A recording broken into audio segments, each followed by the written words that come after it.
Check one, two, check one, two. Check one, two, check one, two. Check one, two, check one, two. Okay, now let's start Discord up.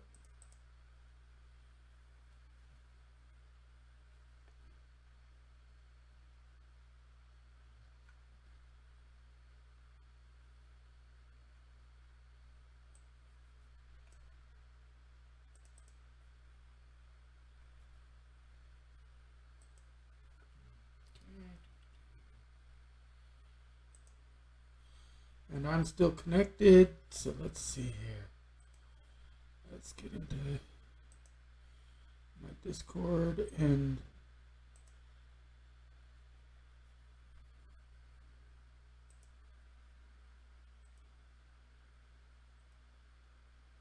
check one, two, check one, two. Check one, two, check one, two. Check one, two, check one, two. Check one, two, check one, two. Check one, two, check one, two. Check one, two, check one, two.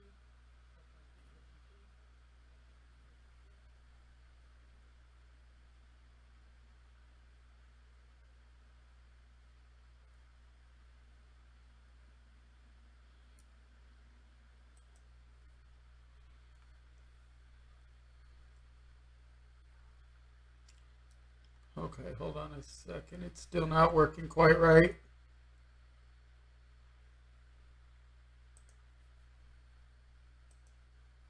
Let me try something else here.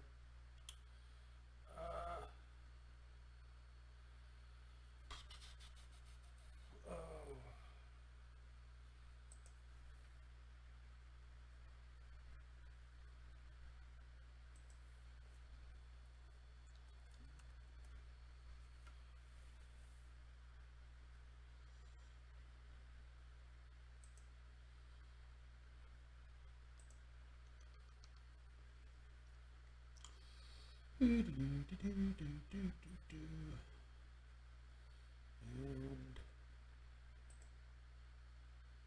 that's not it. That's not what that one. That one. Interested in being a voice actor. It appears that that's an average for what they pay voice actresses, and she is asked. She believes she's owed more because she made the character. I don't disagree with her, but they're also not screwing her over. Well, she was offered 4 times the average. Oh, really? The average is $1,000, or not the average. I'm sorry. The SAG minimum is $1,000 a session. They were offering her $4,000 a session. Yeah. So for about a week of work, she would have made $15,000 to $20,000 dollars. But See. she's claiming that that's not what we can talk about once we're actually like broadcasting. But We may actually be broadcasting, guys. So are we broadcasting? hold on there.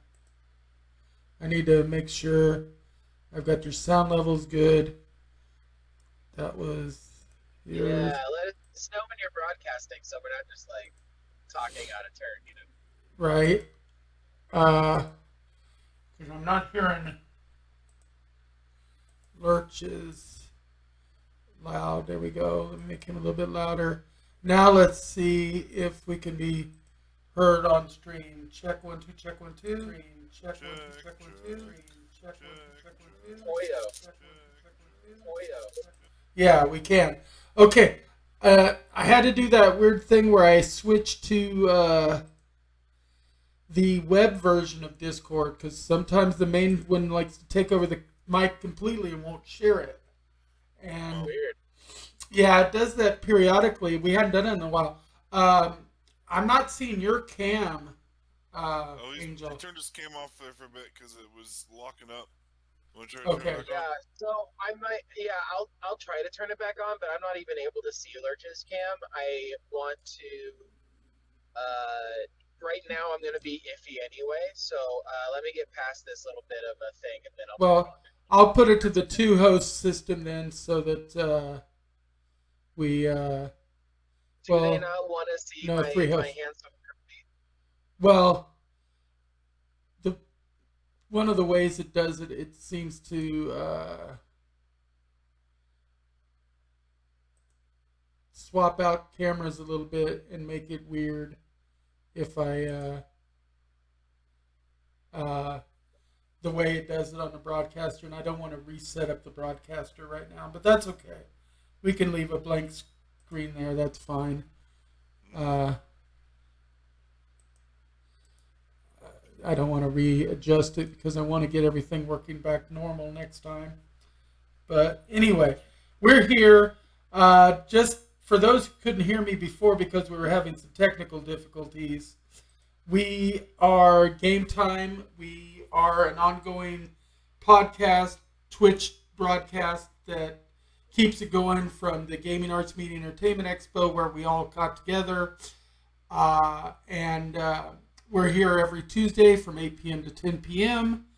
We did have some technical difficulties this week, but we started early, so that's good. We're actually still just now at 8 o'clock, so it's not a bad thing that I started early and tried some stuff. Thank you, Angel, for that suggestion.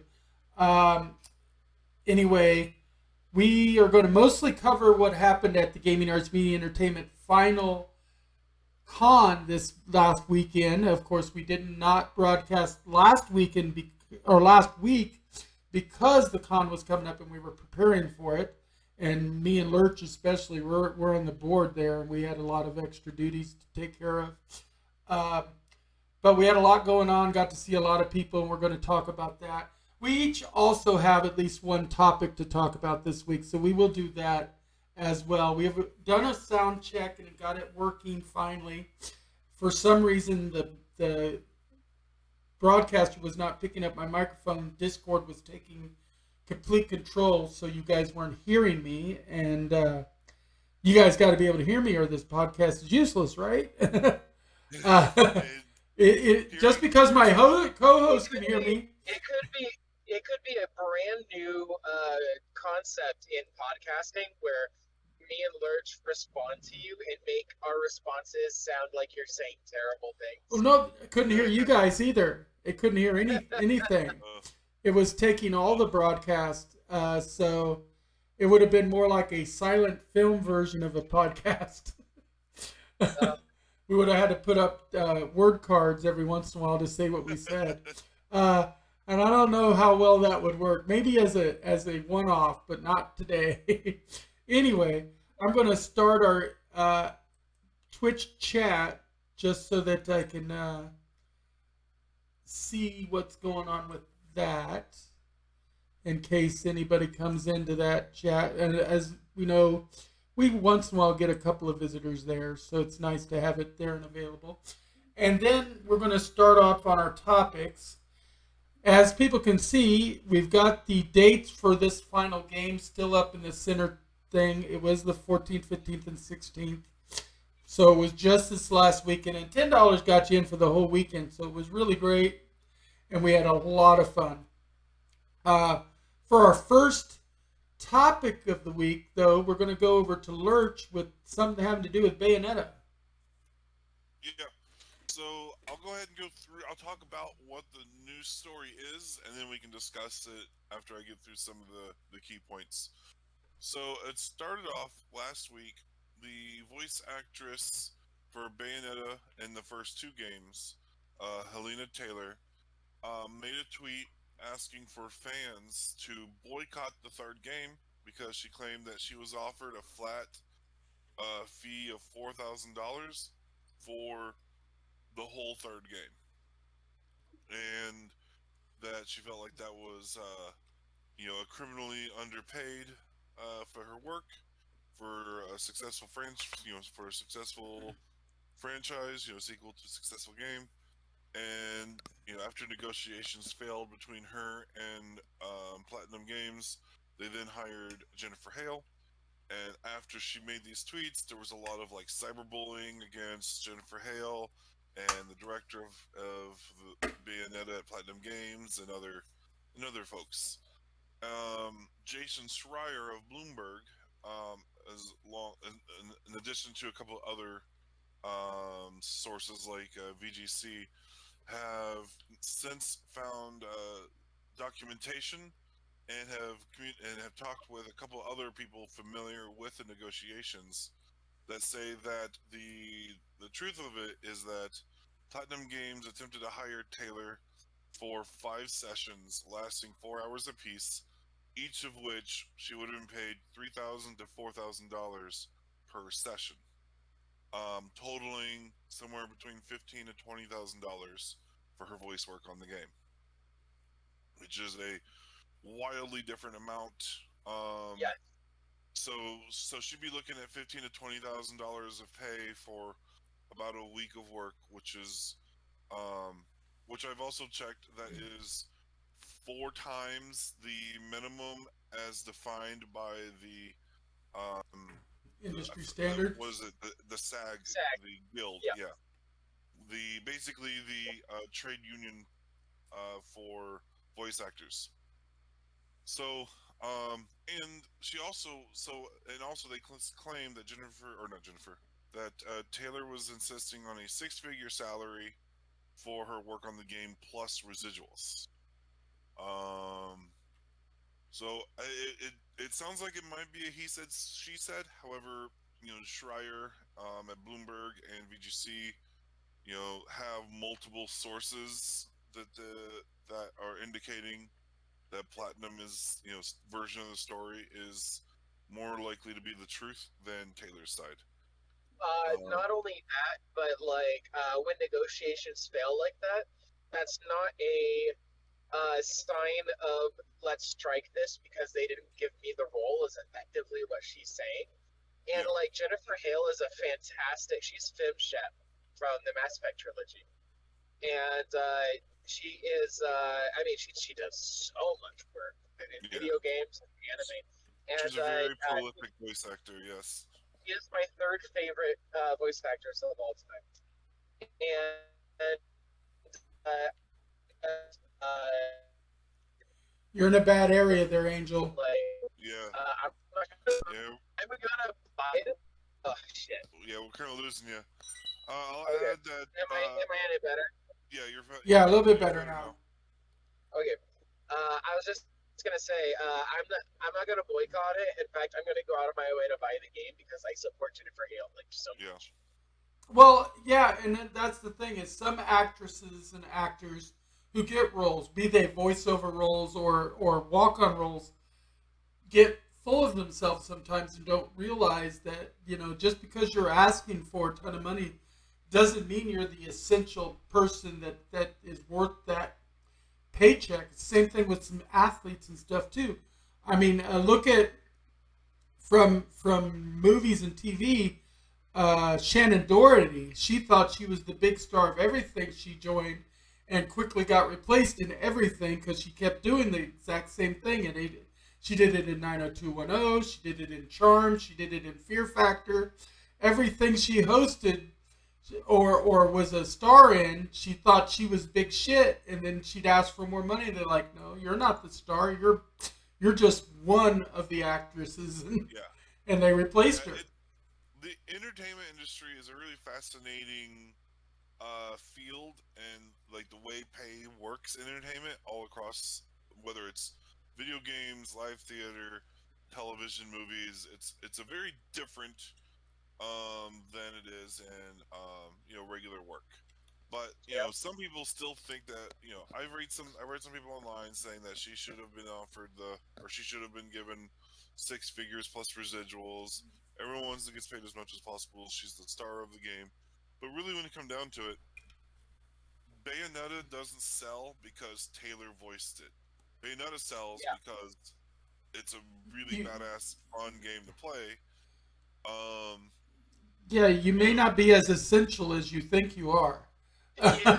It's a meritocracy. There are so few video games where you associate that character with that voice.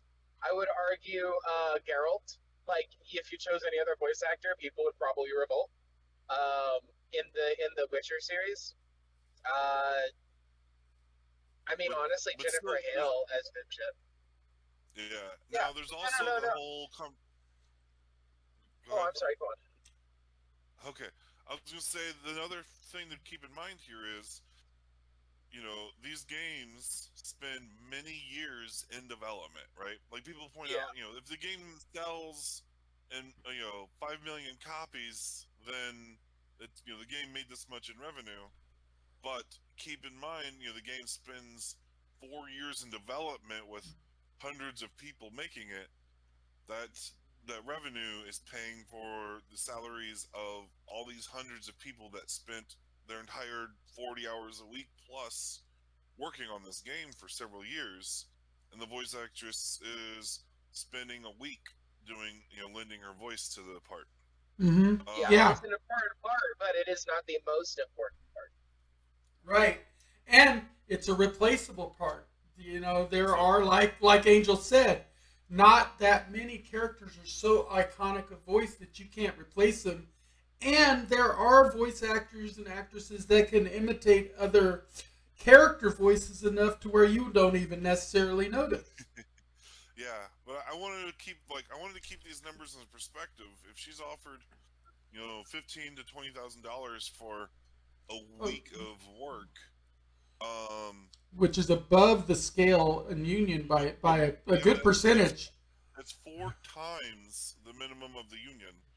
But if she's able to get that much for a week, and then like each of the developers working on the game takes them 4 months, 6 months to make that same amount of money for working on the game. Like not every individual in the game can make $1 million. Yeah. So, like things get a little bit different when you're talking about, if someone's the star power that's bringing people to the seats.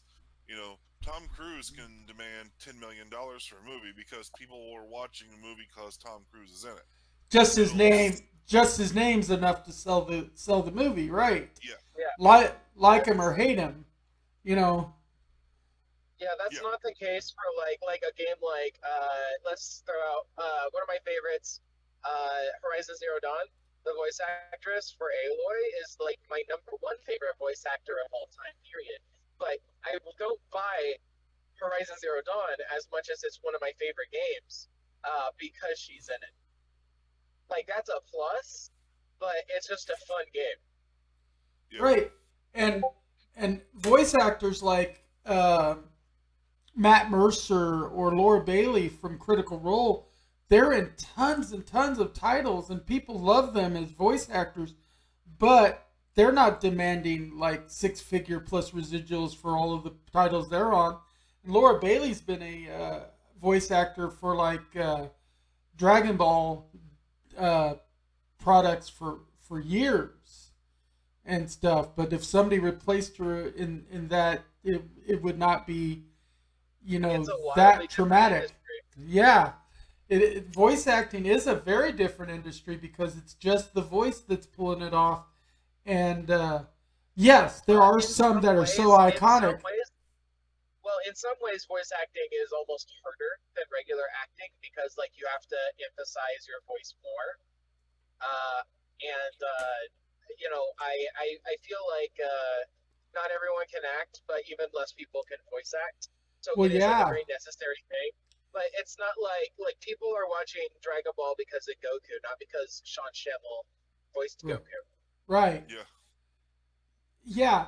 And, it's just that people have to realize that sometimes they aren't as essential to a project as they think they are when they start asking for more money.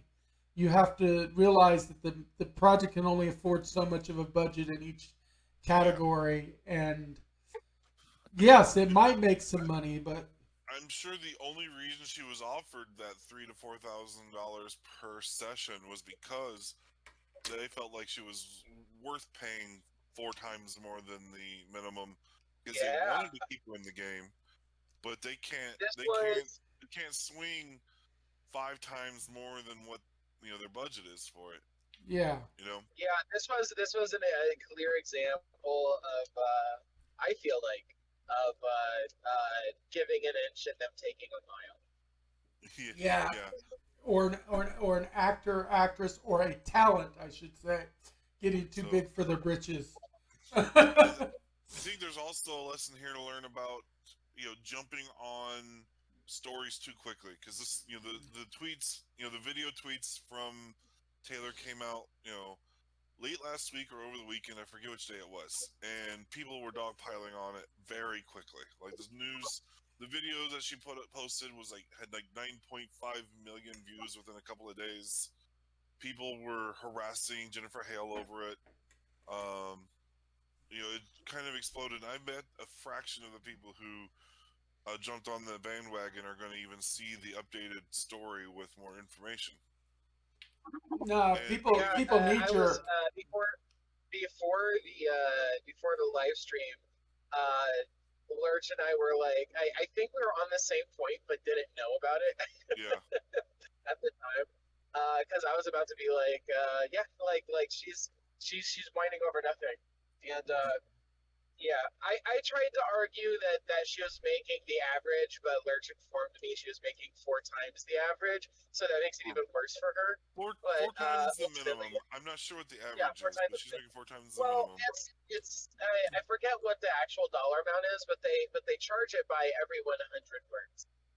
Yeah, Um, there's a couple of different ways that they get paid and that fit certain guidelines. It's like based on how many words or how much time is used for recordings. It Time gets in a the little booth. complicated, so yeah, I don't want to go bog us down with the exact specifics of yeah, that because there's like three different ways it goes down. Suffice it to say, she was getting equitable compensation. She just she wanted was. more, and she wanted residuals, which I could see where that could be an enticement, Yeah, but not every game can afford to pay everybody that worked on it a residual. yeah. I mean, Man, No, imagine if a game development studio had a movie budget and the resources. Oh man, we'd be seeing considerably better games. I hope.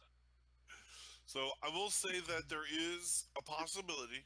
However, I think at this point it's slim. There could be a possibility that maybe Taylor's telling the truth that it was $4,000 for the whole game, and that these other sources are lying. But the fact that we've got Jason Schreier, who has been a very reputable journalist, who says that he's seen the documentation himself, that proves that Taylor's lying. Um, well, Now people are Bloomberg going after Schreier now.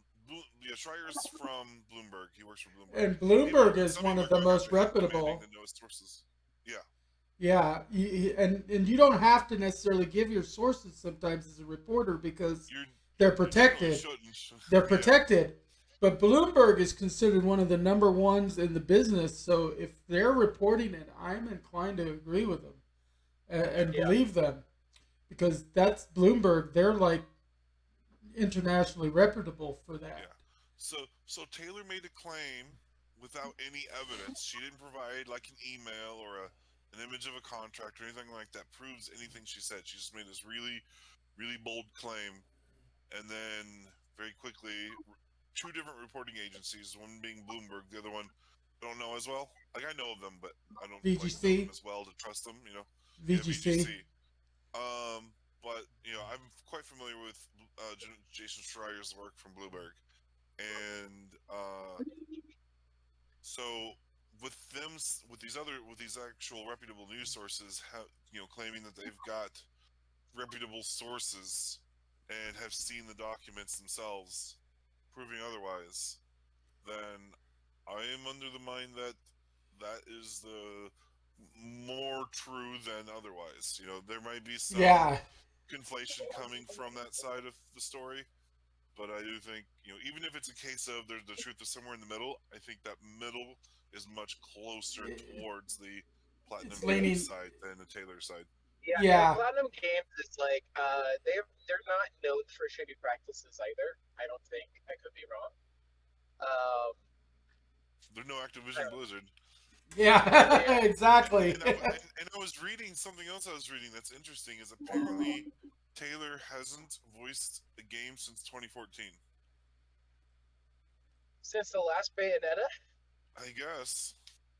Wow. So I haven't. That's not something I've checked the sources. That's what someone was If saying that is on the comments somewhere. That might be why she wanted if more that money. is She true, needed to live off of. That sounds about around the time that Bayonetta Bit- 2 came out on the Wii U. Yeah. Anyway, we're going to move on from this topic, but it is an important consideration. We like to talk about all kinds of things in the gaming and nerd industries and stuff, and that's an important one to do. Now we've got a couple of short ones from Angel before we get into media and stuff. I just double checked. Sorry, I just double checked her Mhm. IMDb page. Her last credit was from 2014, where she voiced Bayonetta for Super Smash Brothers for Wii U. Ah, jeez. And then her last Okay. one before that was the game Smash, Bayonetta 2.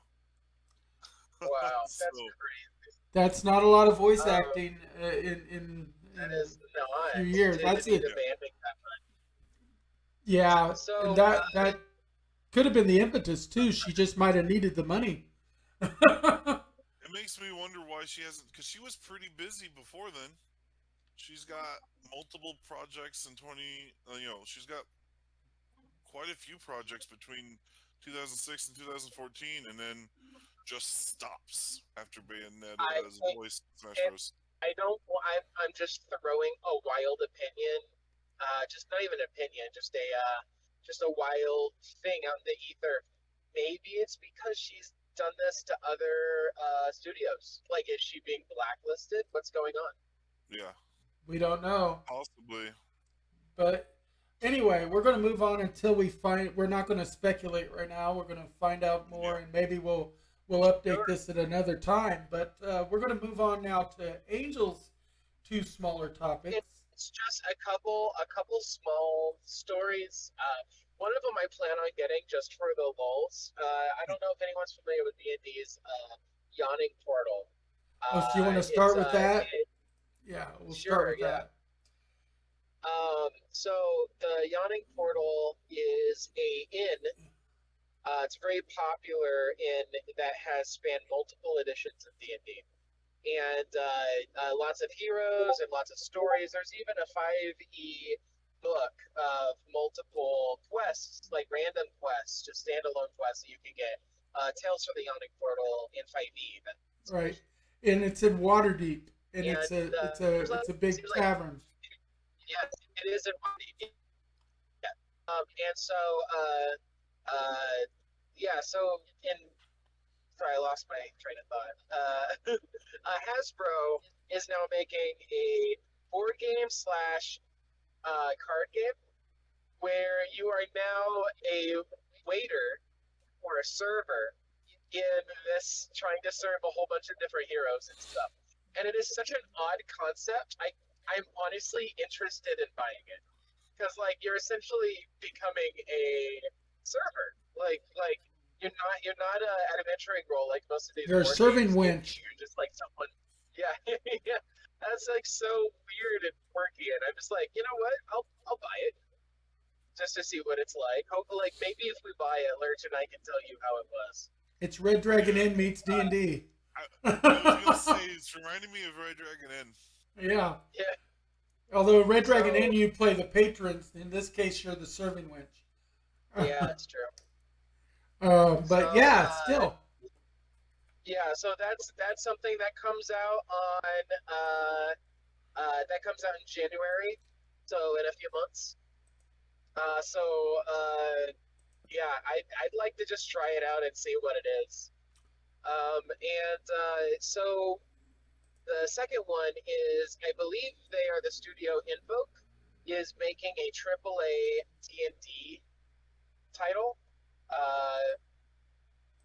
The producer I guess they're bringing in a producer that worked on producer director that worked on Watch Dogs and Watch Dogs 2, which is a couple of my favorite titles that Yep. like it's they like I like Watch Dogs and Watch Dogs 2 better than 80% of the Assassin's Creed series. Personally.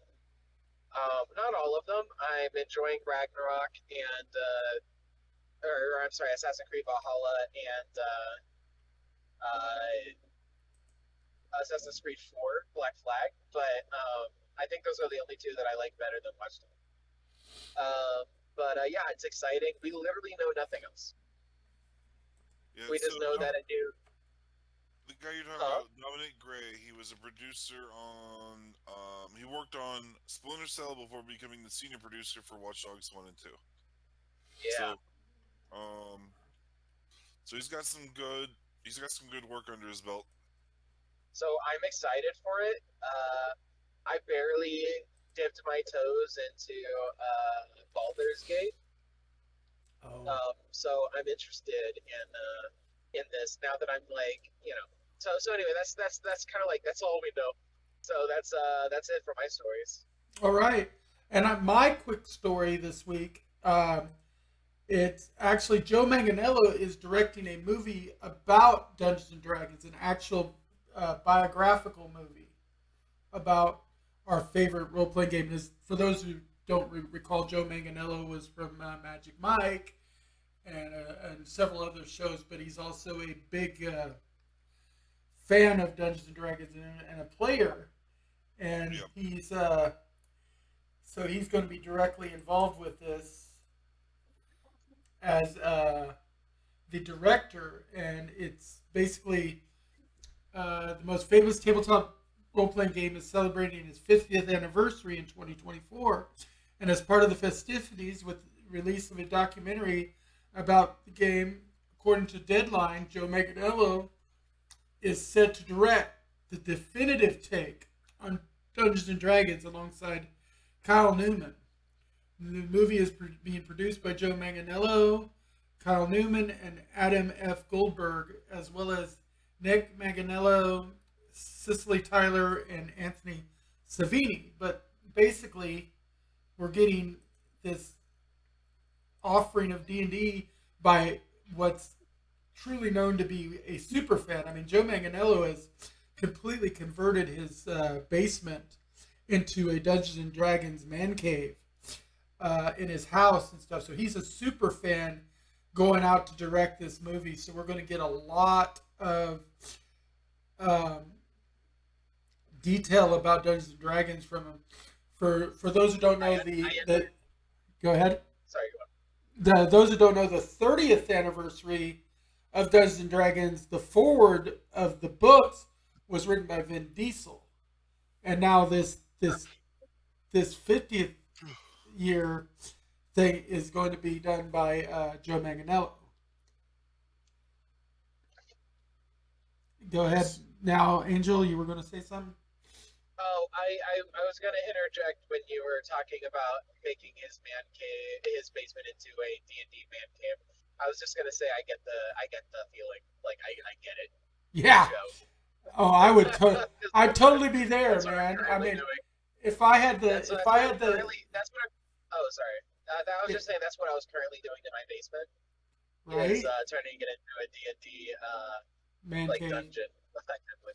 Yeah, and I would totally be doing that because if I was healthier and had my own place and stuff, I mean, technically, I have this with my girlfriend and she'd be okay if we had it. If we had a basement, we would totally deck it out. And that was one of the things we wanted to do with the garage was turn it into our office slash gaming and craft room. And we were going to do some things that we don't have the funds for right now, like building a custom gaming table and stuff. I hate these damn pop-ups.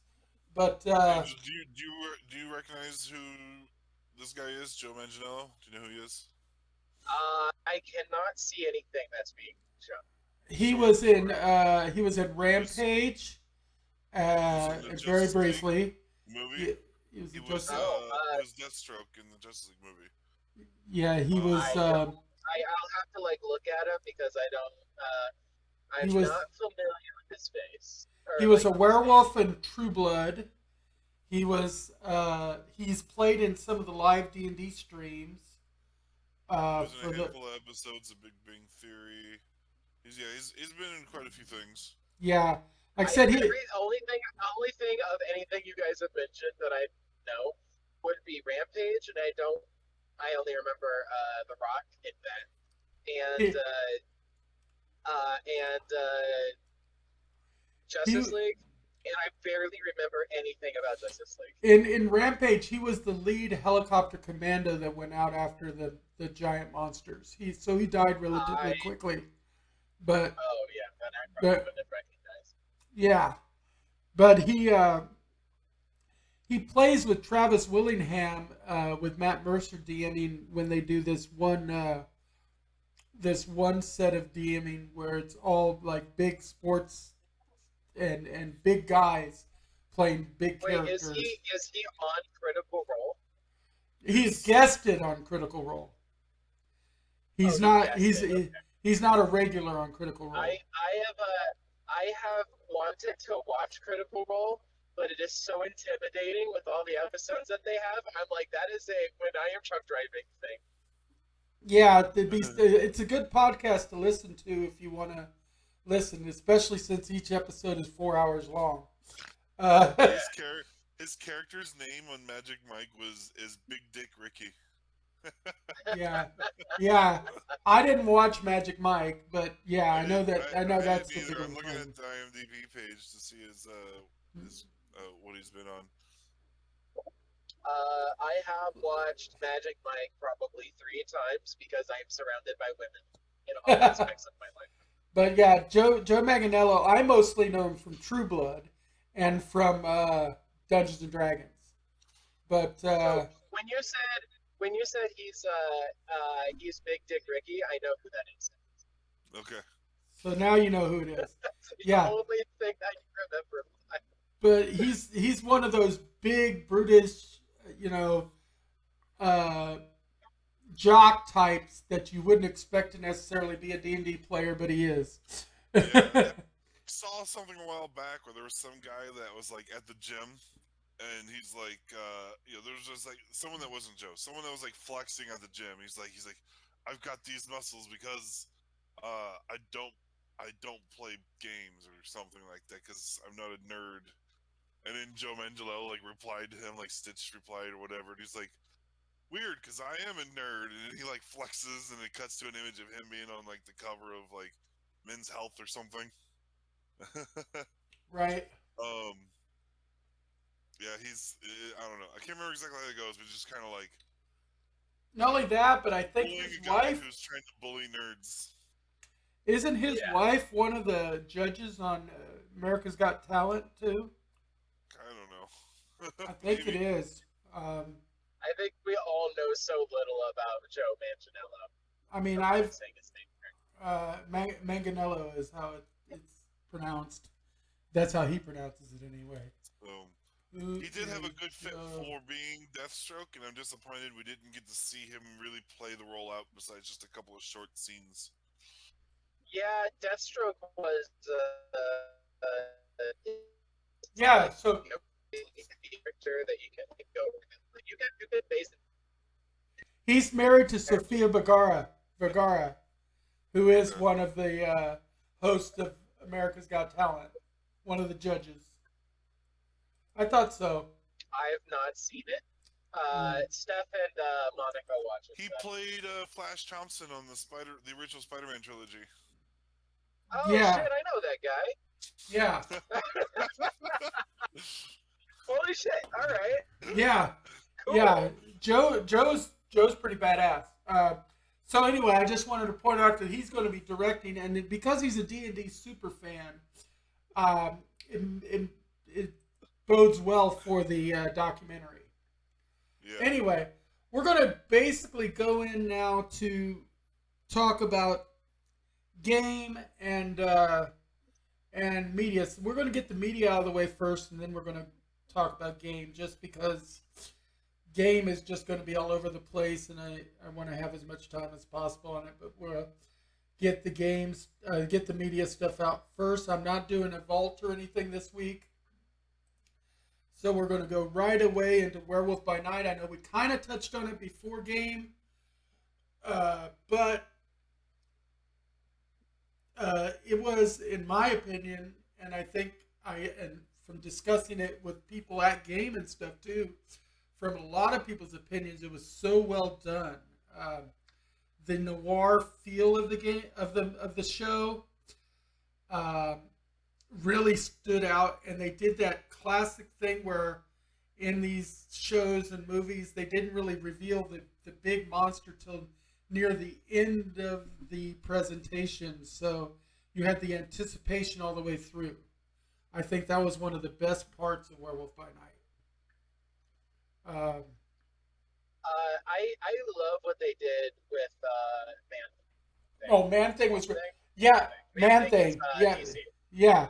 Oh, Man Thing is Marvel. Swamp Thing is DC. yeah, Yeah, yeah, yeah. yeah. Okay. But Man Thing, yeah, Yeah, and so that Man was a Thing is practical good. effect. They did mostly practical effects in this, which was great. Nice. Not just for budget, but for that old school feel. Actors Yeah. had the better ability because they could, instead of looking over at a blue screen, they're looking over at something that they can actually act towards, like the mocked up head of Man Thing, which allowed it to be more visceral for the actor involved in the scene. We know it wasn't all practical effects. No. Unless they decided to rent out a infinite maze. No, it wasn't all practical effects, but they used a lot more practical effects in this show than they have done previously, and it was done in the style of this kind of movie, old school noir. Yeah, it felt very much like a classic 50s kind of horror film with a Uni- little bit more comedy and Yeah. more kung fu. It had that It felt cheesy and wonderful. I liked it. Yeah. Yeah, it had that Universal Pictures monster movie feel to it. All black and white except for RKO, yeah. Yeah. Very black and white except for the Bloodstone, which showed up red against that black and white, which was kind of made it stand out even more. And then, of course, at the very end, they finally had that color wash come up for the final scene. So that Bloodstone effect, I'm gonna make I think the Bloodstone is gonna have a much larger implication in the Marvel movies. A lot of people think it's one of the MacGuffins, like how in the original in the first Marvel story arc, the Infinity Stones were slowly introduced in different formats and then became the MacGuffin for the Infinity Gauntlet. There's a lot of people that think that like Miss Marvel's bangle and the Bloodstone and a couple others are going to come together as part of the MacGuffin trail, as plot devices to make it. Sorry. Yeah, as plot devices, they think those things and what else?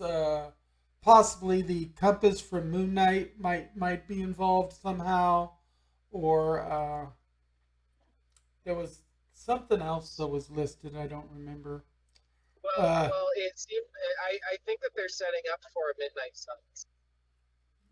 I think that this is like the device, plot device that allows the Midnight Suns to happen, or is involved in some way.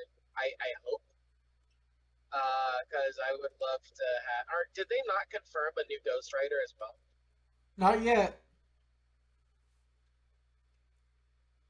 Yeah, no, that hasn't been confirmed, but I don't believe.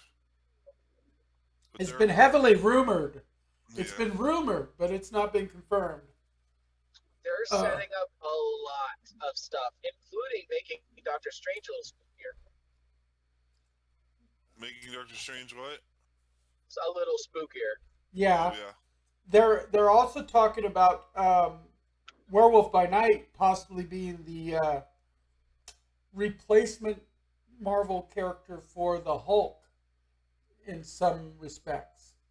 He's going to be, because now the Hulk has more control, but the Werewolf by Night doesn't. So he's going to be the Jekyll and Hyde kind of figure in the Marvel going forward. I personally don't see him being a part of the greater Marvel Cinematic Universe. More so like the Midnight Suns kind of thing. Well, he's going to be involved in the multiverse saga.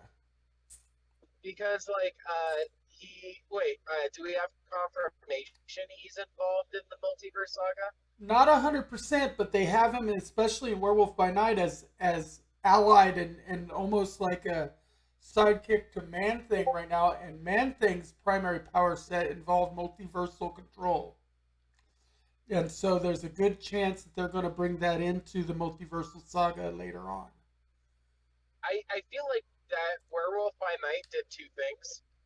First introduced Man Thing, and potentially set up Midnight Suns. Yeah. Personally, I don't feel like Werewolf by Night is powerful enough to even be could even replace the Hulk. In terms of, because like regular zappers were capable of like taking him out of commission temporarily. It just like he was able to break a cage, and he was able to kill a whole bunch of people. But I don't think he's capable of standing up to someone like. I honestly don't think he's capable of standing up to someone even like Ant-Man. Yeah, I really mean, don't. did, if you're talking about when he had the Bloodstone affixed to him, we also have to keep in mind that the Bloodstone, like they said, Weakened the him. Bloodstone will weaken them. That's true. And Yeah, that is. like the Hulk, the werewolf is partly affected. Its strength is partly affected by its emotions. So the more savage he gets, the stronger he gets. So Well, Man Thing was weakened, and temporarily whenever they were like sapping his strength, but like Werewolf during that entire fighting sequence didn't have the Bloodstone affixed to him. So like that is just the pure Werewolf by Night. Yeah. Did he not get it? I thought they attached it to him before. no, they No, that was Man Thing had it attached to him as a monster they had to hunt. Yeah. And she showed up with the blood, like the old woman showed up with the Bloodstone to sap him and kill him at the end. But during the entire slaughter sequence, he did not have the Bloodstone effects. That was just Werewolf by Night. He still might have been within the influence radius of the Bloodstone because we're not sure. Yeah. And that could be explained later. I thought they were at least going to attach it to him. Maybe not. No, they used it to awaken the Werewolf by Night in order to kill the lady. And then as soon as he broke out of the cage, the old woman use it as a weapon against him. Right. Yeah, and then ran away with it. And then she came back at the end to use it as a weapon against him to kill him. And Yeah. Right. The lady came in and saved the day, and then Man Thing and blah blah blah. So. And then Ilsa ended up with. That was the pure. That was, and keep in mind, Werewolf by Night wasn't without the Bloodstone attached. Was not capable of escaping his prison. Right. Of just regular doors. Well, we don't know if that prison was infused with silver or anything either. We don't know. No. I mean, and that's kind of like it might have been, but those look just like regular doors. Right. And if if it was affixed with silver, wouldn't the smarter idea of having the cage affixed with silver instead? Maybe. Because that room was clearly a room where they hang out and socialize. That was not a what I called like the cage. I meant like whenever during the sequence where he followed the guys into a room and the door slammed shut and he was trying to claw his way out of the door. He never made it out of there by himself. He had to have help to get out of there. I don't think that's a good replacement for the Hulk. Are you talking about when Werewolf by Night got trapped in the what was it, the sarcophagus? It was a room, and like the two doors slammed shut around him while he was, because like a couple of the gunmen ran into the room. He got trapped in there with the woman, right? With Ilsa Bloodstone? No. I'm talking about at the end of it where Werewolf by Night lost control. Okay. I'd have to rewatch it to really confirm. I've seen it 3 times because I had to watch it 3 times with 2 other people. Like I watched it by myself, and then I watched it with Steph, then I watched it with Monica. I've watched it a couple of times. There was after after he was forced to transform, he was slaughtering a whole bunch of gunmen who were in there, like gunmen, zappers, whatever. And he ran into a hallway that closed on both sides with big, heavy doors that he had to slice his way out of. The only reason why he was capable of getting out was because the old lady opened the door, put the bloodstone towards him to kill him, and then she was killed. And that's the only reason why he was allowed out. Yeah. Yeah. I just The, that's what I was talking about. Was like but the there are a Hulk few is unknowns not a good there. replacement for the Hulk. Yeah. But Uh, there are some unknowns there because that entire mansion could be infused with different mystical energies, and I we don't want to know. say that's true, but there is a cage that was literally built to hold these creatures in, and he broke out of it. And of anything that should have been used to keep someone in, it would be the cage. So I think he just has a weakness to heavy doors. You never know. Yeah. Anyway, He's definitely nothing close to Hulk in terms of strength. of sheer Yeah, power, I mean, but then the And Hulk is one of the highest rated in sheer strength yeah, in the whole yeah, Marvel yeah. I universe. mean, you can't blame anybody for not being as strong as the Hulk. Right. yeah. Uh, I would blame him for not being on the same level as Captain America. I do believe that, well, one, that has been a fight as old as time, Captain America versus Werewolf by Night. Um, and, I don't think the MCU, Captain America in his prime, would have an issue defeating Werewolf by Night, just from what we saw, Right. personally. Okay. so Well, uh, but it was a great show. Regardless, I think Marvel is determined that it was a rousing success as their first special It was. presentation. It was fantastic. It yeah, was. They've actually even talked about changing gears now and making Nova a special presentation instead of either a movie or a series for its first outing. The new guidelines is like anything less than like an hour and 45 minutes single presentation is going to be kind of what they do for the I special presentation. I really like it. I like that. Yeah, That we and get that'll confidence allow enough them to to, bring it for a TV series. that'll allow them to bring in some of the more corner case unknown characters that don't necessarily need a full serialized episodic show to introduce them and don't need a feature length theatrical release. They can get in right in at the under 100 hour 45-minute time slot and do something like Werewolf by Night, and they could introduce a few different I, characters that way. I would like to say, I think that Ant Man could have benefited from being a presentation instead of full length. Like, I like the Ant Man we got, but I do feel like there was so much fluff there. You could have told the same story in roughly the same amount of time as Werewolf by Night. I Yeah, do you. believe that.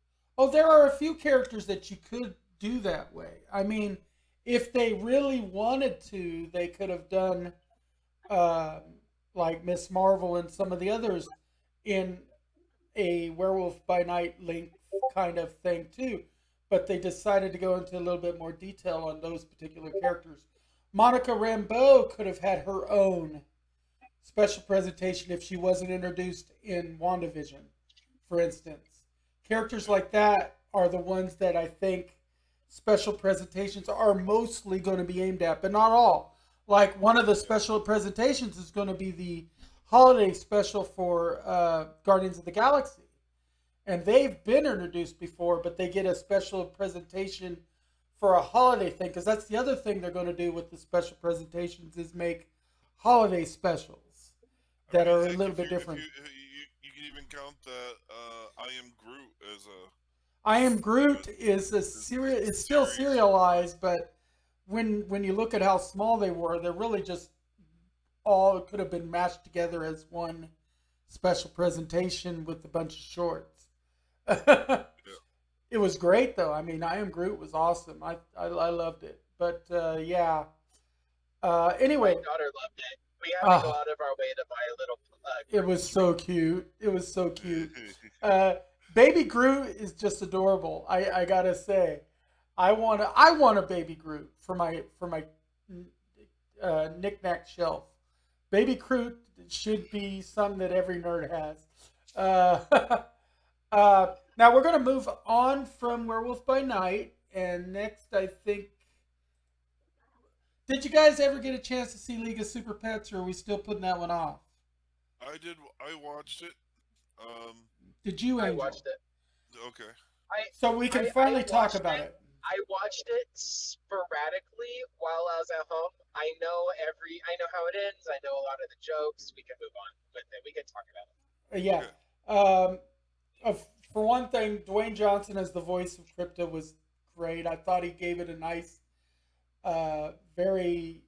He played a dog well. You know, it's like, yep, this is my best friend, and That was his hey, magnum opus. Was playing yeah, a dog. yeah. I don't think he can beat it. I think that's his career. That's it. Dude, I saw him in an interview. Him and Kevin Hart were on an interview thing to promote this movie, and the interviewer asked Dwayne, like, if you could be any celebrity's pet, who would you be? And he said, Megan the Stallion.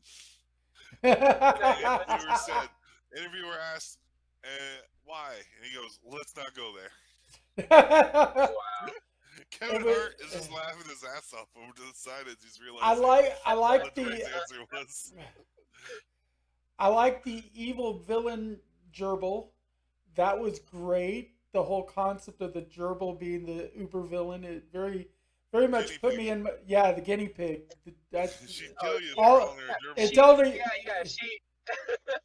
She's It very put me straight in about mind that. of put me in mind of Pinky and the Brain, man. It's like totally the evil, but being in love with Lex Luthor and thinking Luthor is their soulmate human, and then finding out, yeah, Luthor just gonna use you like he uses everybody else.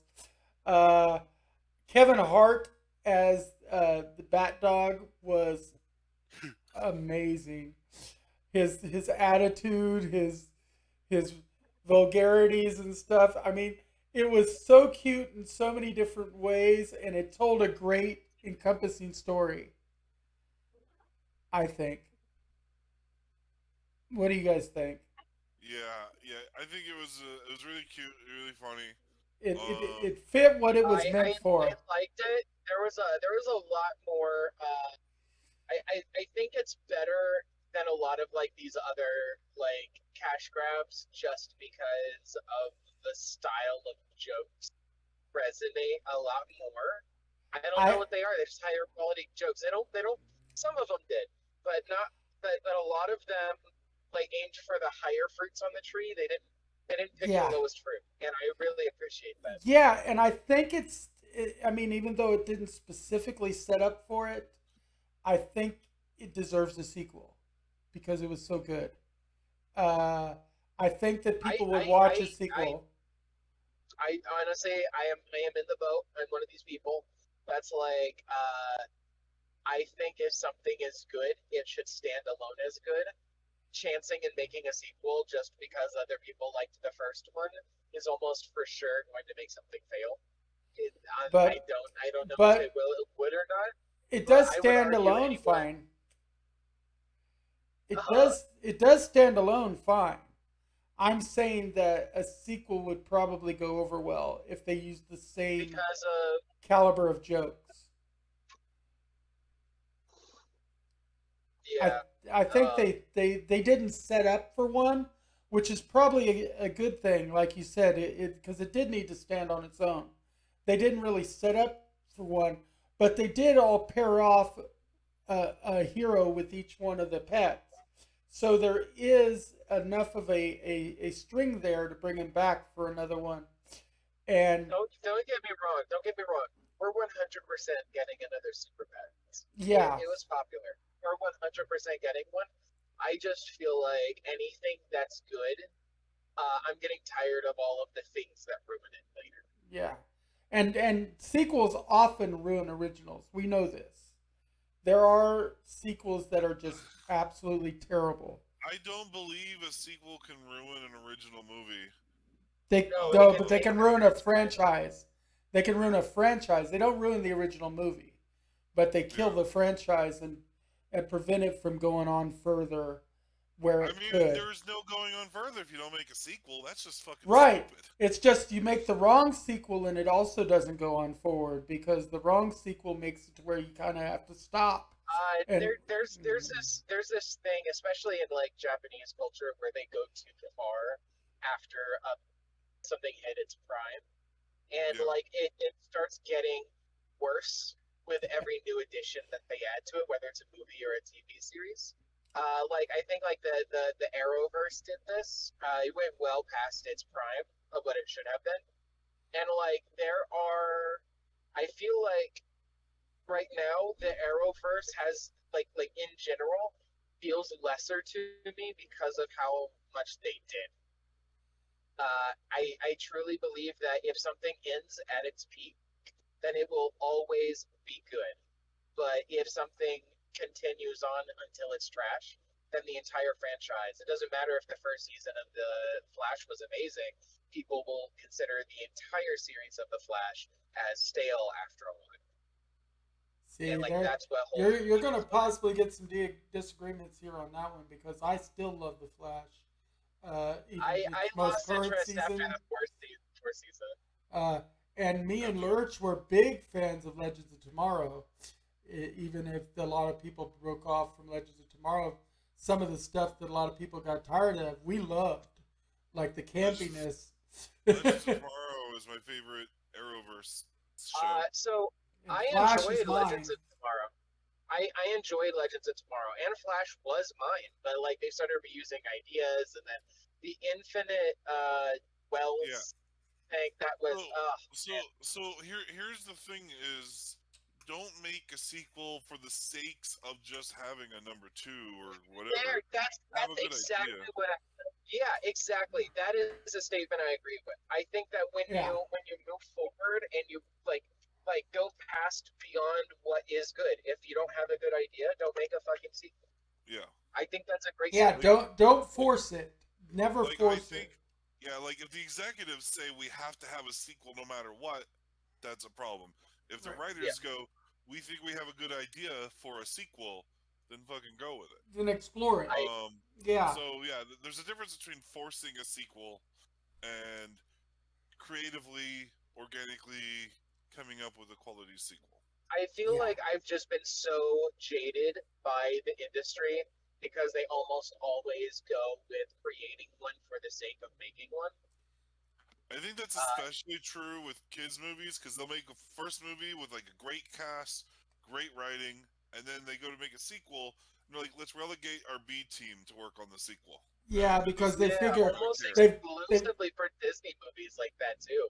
they've Yeah, got the kids hooked. Now they can just keep making, and yeah. they don't realize that kids can be a heck of a lot more fickle than you Did you know think. that Aladdin had sequels? I did, and they sucked. I Yeah, did. I watched them all. Pretty much they yeah. suck. For The one the thing, they got second somebody movie, other than Robin Williams to play the genie. like the first movie was amazing. The second movie was All mid, right. and then I think they made a third somewhere that was garbage. I Yeah. don't know. Um, So the reason, okay, so the Robin Williams didn't want to be the genie because the original thing that they agreed on, Robin Williams and Disney, was Robin Williams didn't want characters to be written with specific actors in mind. He wanted the characters to be written as organic and actors take care of them. But because of the way that Disney was like excited that they got Robin Williams, made him feel like they were going to try to get sequels out of him, and he exclusively did not want that, which is why he never did another Disney movie except for I think one that wound up only being the one thing. Well, yeah, Robin Williams, unlike other actors, refused to really sign the multi-deal contracts that Disney came up with. He was like, "No, no, no. You can sign me for one movie at a time." No, I'm that's not. not. oh, That wasn't. I No. did. His mentality was 100%. I don't want to make it to where only famous people get these roles. Right. Yeah, and What's he up, was Rich? like, He, which is he why wanted to he give refused to do those multi-deal traditional voice contracts. actors the jobs. Yeah. That too. Plus, he didn't want to do multi-deal contracts with studios because Disney's famous for locking people in. They give you a good That role, and then wasn't they give you two or he three bad ones. before Aladdin, that wasn't actually a commonplace thing. It started becoming commonplace when Aladdin was being made. But big names selling movies was not, or selling cartoons wasn't like the biggest deal because like no one saw their faces, so that wasn't being invested in. But it started being invested in around that time, and Robin Williams didn't want to be a part of that narrative, so he said, "I'm going to be here and give my all, but I don't want to be a part of a sequel." Not because it was a sequel, but because he didn't want to push that narrative and make it harder for other people to be a part of the Yeah. projects. But even outside of their animated projects, Disney has a history of signing people for usually like a 4 deal contract. When they sign you for anything, you're signed up for like doing 4 different projects with them, not just one. How many Certainly now that's the case. how Oh, many movies they've did been doing Robin that for a Williams long. make that were sequels anyway? Did he even do any sequels? I don't think Uh, so. Robin Williams tends He to not turned do down sequels. he turned down Flubber too. Yep. But I mean, Eddie Murphy is a good example because even pre Aladdin, Eddie Murphy got locked into Disney sequels because he had a 4 deal contract and he had With to what? get out. Well, Nash Bridges was one of them, or not Nash Bridges, Pluto Nash, the Haunted Mansion, Oh, he did and two of the he was in a, he was in the original and the sequel of Night at the Museum, but no, we're talking Eddie Murphy, not. no, Robin Williams. I was Yeah, asking Robin Williams Robin because most Williams of his was in movies. those two, but he's been very. Other than that, I don't think he's been in any sequels really. But yeah, Yeah, Eddie yeah, Murphy was in he's Pluto also Nash. like not starring in. Yeah, Yeah, Eddie Murphy was in Pluto Nash, and he was in the Haunted House one, the Haunted Mansion, and a couple of others through Disney. And I mean, but are we confirmed well, I know it or was is one that of what his we're no. speculating? I know I that don't was know. one of I his mean, multi-deal contracts. I know that one was because it was all over the news about that contract and why he played it out and did the third and fourth movie in the contract is just to play out the contract because it was big news back wait, then. so they had a contract with Eddie Murphy that he had to play in 4 random movies of their choosing? Yeah, pretty much he had to accept 4 movie roles from Disney in the contract, and they don't have 100%, but he had to do them within a certain time period. He had to accept 4 roles. Never knew that. Disney does that a lot with actors, and they lock them into like and it's usually for 4 or 5 movies. I know that that's something that happens now because they're making a No, cinematic universe, but just like for oh random. no, they've been doing it since before that because they were doing it with Anne Hathaway too. She was locked into a multi-deal contract until she finally got out of it, and she had been done it a lot earlier. It's been Disney's modus operandi for 20 years now, contractually. Disney's known for doing that. And they've done that with a few stars. And sometimes they're not real big when they get signed, but they still have to sign to agree. Disney has the option to not keep them for it, but they don't necessarily. But they sign for 4 and 5 movie deals, and then Eddie, they have Eddie to. Murphy. Eddie Murphy had a clause in his contract of Shrek 2 that forbade him from reprising the role of Mushu in Mulan 2. Just a random thing. There's all kinds of things. Disney's done a few things throughout the years in that regard, and I love a lot of Disney products. Don't get me wrong, but there are some flops that came out in certain actors' resumes that aren't necessarily because they wanted to do the role, but because it was to finish out a Disney contract. Yeah. uh, Anyway, Anyway, we're going to move on to probably the big show for this week, She-Hulk's finale. Oh my God, I loved the I the homage to the Bill Bixby, Lou Ferrigno Hulk series that started it off. That was my favorite part. Mhm. I had been saying Uh, into myself, I had not mentioned it on there, but I was saying, are they ever going to touch on Bill Bixby in any of the Disney properties? And then they did it here. I'm a little torn on. I love the fan service, but I'm also pretty torn on the last episode. But from what I understand, from what people were saying about the last episode who were making it, that it was designed to that the last episode was designed to troll fans. I was okay with absolutely everything that happened in the last episode until they undid uh, what the storyline with her blood. Hulk King and the blood.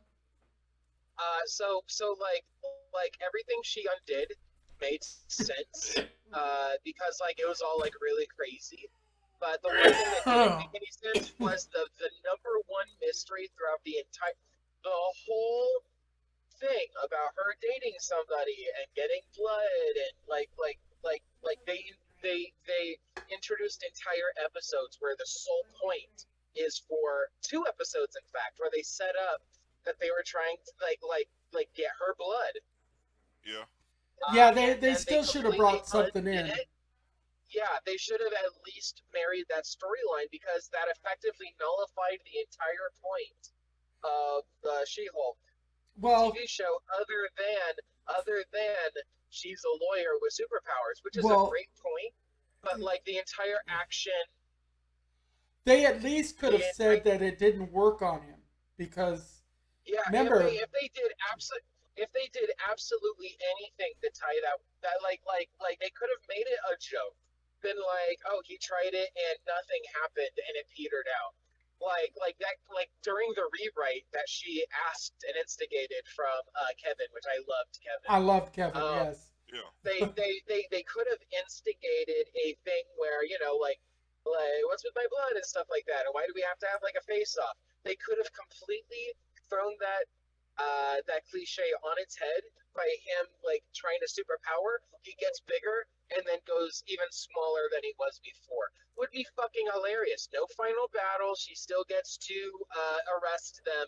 He has nothing he can do. It makes yeah, it's because but they did nothing, and it's supposed to be that is the something frustrating part. special in the rated. I It's mean, not just the gamma radiation. It's supposed to be something partly because she's related to Bruce is why she had yeah. almost the same effect. Where like the leader had a completely different effect when he got the gamma radiated treatment and stuff. It's supposed to affect differently. So for it to have done something like Uh, first done the whole that's thing and that's then have actually him not. leak Hold on, out. that's not true. That's not true. I'm sorry. For that very specific point with Hulks, Bruce Banner is supposed to be the only one who gets stronger as they get angrier, but everybody who is affected by the gamma radiation, and specifically his blood, will get stronger and bigger and turn into a generic Hulk. And most of them retain their intelligence. In fact, there was a storyline where he went to a world where that happened to physically everybody. Yeah, So The reason why the leader was mutated slightly different was because the drip specifically went onto his head and didn't like affect his whole body. yeah. I'm sorry, go on, Lurch. So I mean, what we got was the serum didn't work. It didn't turn him into a Hulk, and at least as far as we see currently, it left him looking normal. Like We actually don't know that he even took the serum with the rewrite. yeah. We don't know if where they backtracked to because they didn't True. detail That's it. what They It's didn't true. detail We it. don't technically know, but I think That's the we implication. I think we have enough implication that he tried the serum, and whatever immediately happened when he took it, it did not make him big and strong, and that resulted in him looking normal from what we see now. Unless we get a season 2 that's like now he's sick because of the serum and wants to sue her over I it or some shit like that. I want to choose that that's what they believe, but whenever she talked to Kevin, she says, "Really, a person using the power so we can have a fight, blah blah blah, like that, like we've done it before, whatever." And when he's like, "Well, what would you like to do?" One of the suggestions was not do that. Yeah. And so that implied that he never took the serum at all. He was just found out. Yeah. But I mean, but then again, whether or not that he took the serum is inconsequential because it's not what the story was about. Like, well, she and was like, "Haven't we done this story before? We've done the super soldier story and before. The super that's serum." that's the thing they Just- can do though th- is if he didn't this take the story- serum. The She-Hulk story isn't about her blood being taken and being used in some nefarious way.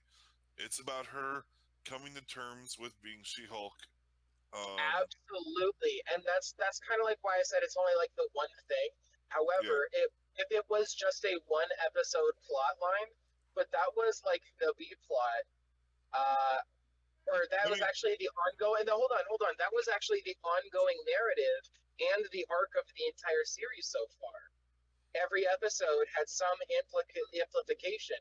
It's not some small narrative. That was like one of the like yes, her personal life and how being a She-Hulk, like that was definitely a thing. But another thing was this whole thing was happening in the background. A lot of choices that were made and a lot of things that happened to her up until that point was to get the blood. Yeah. But an And option. that's a big point to just ignore. But I mean, I don't think it's ignored. It didn't work, or for whatever reason, it didn't I work. would like. These aren't scientists that know how to make this work. Not that smart. Yeah. I would The like thing to is, think that that's true, but we don't. Like the wording that she used very much implies that it never even occurred. but we do know that the blood was stolen. So even if she wasn't covering that, so what they could do to redeem themselves in that respect is when and if they do a season 2, they could build off of that for season 2 and actually Yeah, it could be. it could be that he redeemed. took the serum, or he could. It could have, be somebody else stole not it, not taken him. it. And yeah, they could have taken it, and then whatever. But yeah, it is a. Redeemable. It's not thing. even implied. It's not even implied at the end, and that's kind of like the thing that I feel like a little left out on because that seems like such a big plot hook. I know. I absolutely adored the finale myself. I had I liked the practical effects they used. I liked like when they did the homage to the original Hulk. They actually had a guy dressed up as her Hulk form for that homage sequence. It wasn't like, CG. I didn't even mind that they did the rewrite. That's the only thing about the rewrite that kind of like sticks with me. It's like, man, this kind of sucks. You just don't agree with Jennifer Walters on that one. It didn't make the whole episode suck for me, but like that was a fucking sticking point. Like a throwaway line would have been sufficient. Yeah, that was a sticking point for you. But like I said, it leaves it open so that in season 2 they can always show us that blood is still out there somewhere, being used by somebody else. What I predicted for the leader being like the final guy didn't wind up. Like everything up until the final episode was correct on my end, but the leader didn't show up, which was sad. But also, what I did predict on the very first episode about why Hulk left, one of the things that I suggested was that the Hulk left to go get his son. As a throwaway. Yeah, we did get his son. And they went and fooled me again with freaking Charlie Cox because they said he was only in one episode. Then they throw him into the second episode just to keep me always wrong. They're just wanting to make sure I'm wrong. I told you that they want to make sure you are wrong about Charlie Cox. Yes. They did that on purpose. They're watching over my shoulder, listening. It's like, okay, how can we screw up Doc this time? Yeah, he's rewriting the show as he's listening to Doc. KEVIN just doesn't like me. KEVIN doesn't like me. He's like, Doc predicted it this way. Let's go that way. I will say, of the whole series, my number one complaint is Daredevil doing such a piss poor job of hiding his identity. Like, while fighting bad guys, he's talking like a lawyer. And like one of the people in the fight is Yeah, like, he did. Doing that Daredevil slip a lawyer? was. It's like, Who does he think no, he I is, just like legal Batman? drama. I just like legal dramas. Sorry, Yeah. this isn't Ben Affleck. Yeah, normally Daredevil doesn't talk as much in the middle of a fight. Definitely not in legalese. Yeah, he actually is like really quiet. I honestly am not sure how much of this series is actually Canon. canon. Yeah. Well, She-Hulk breaks a lot of fourth walls so and stuff. We know that Hulk. We know Hulk and his son came back. But Yeah. are we accepting that KEVIN is legitimate in the MCU? Probably not. That's probably more of a She-Hulkism. I think KEVIN exists outside of the MCU because you had to break the fourth wall to get to him. Yeah, he's a She-Hulkism. Is the one above all. Yeah, that's right. That's right. Yeah. That's right. He's like in the metaverse that's controlling what's happening in the MCU universe. Yeah, it's. I think if it's not canon, then we can assume like probably half of She-Hulk isn't canon. Just the absolute aspects of She-Hulk being a lawyer, fighting Titania, getting picked on, by incels.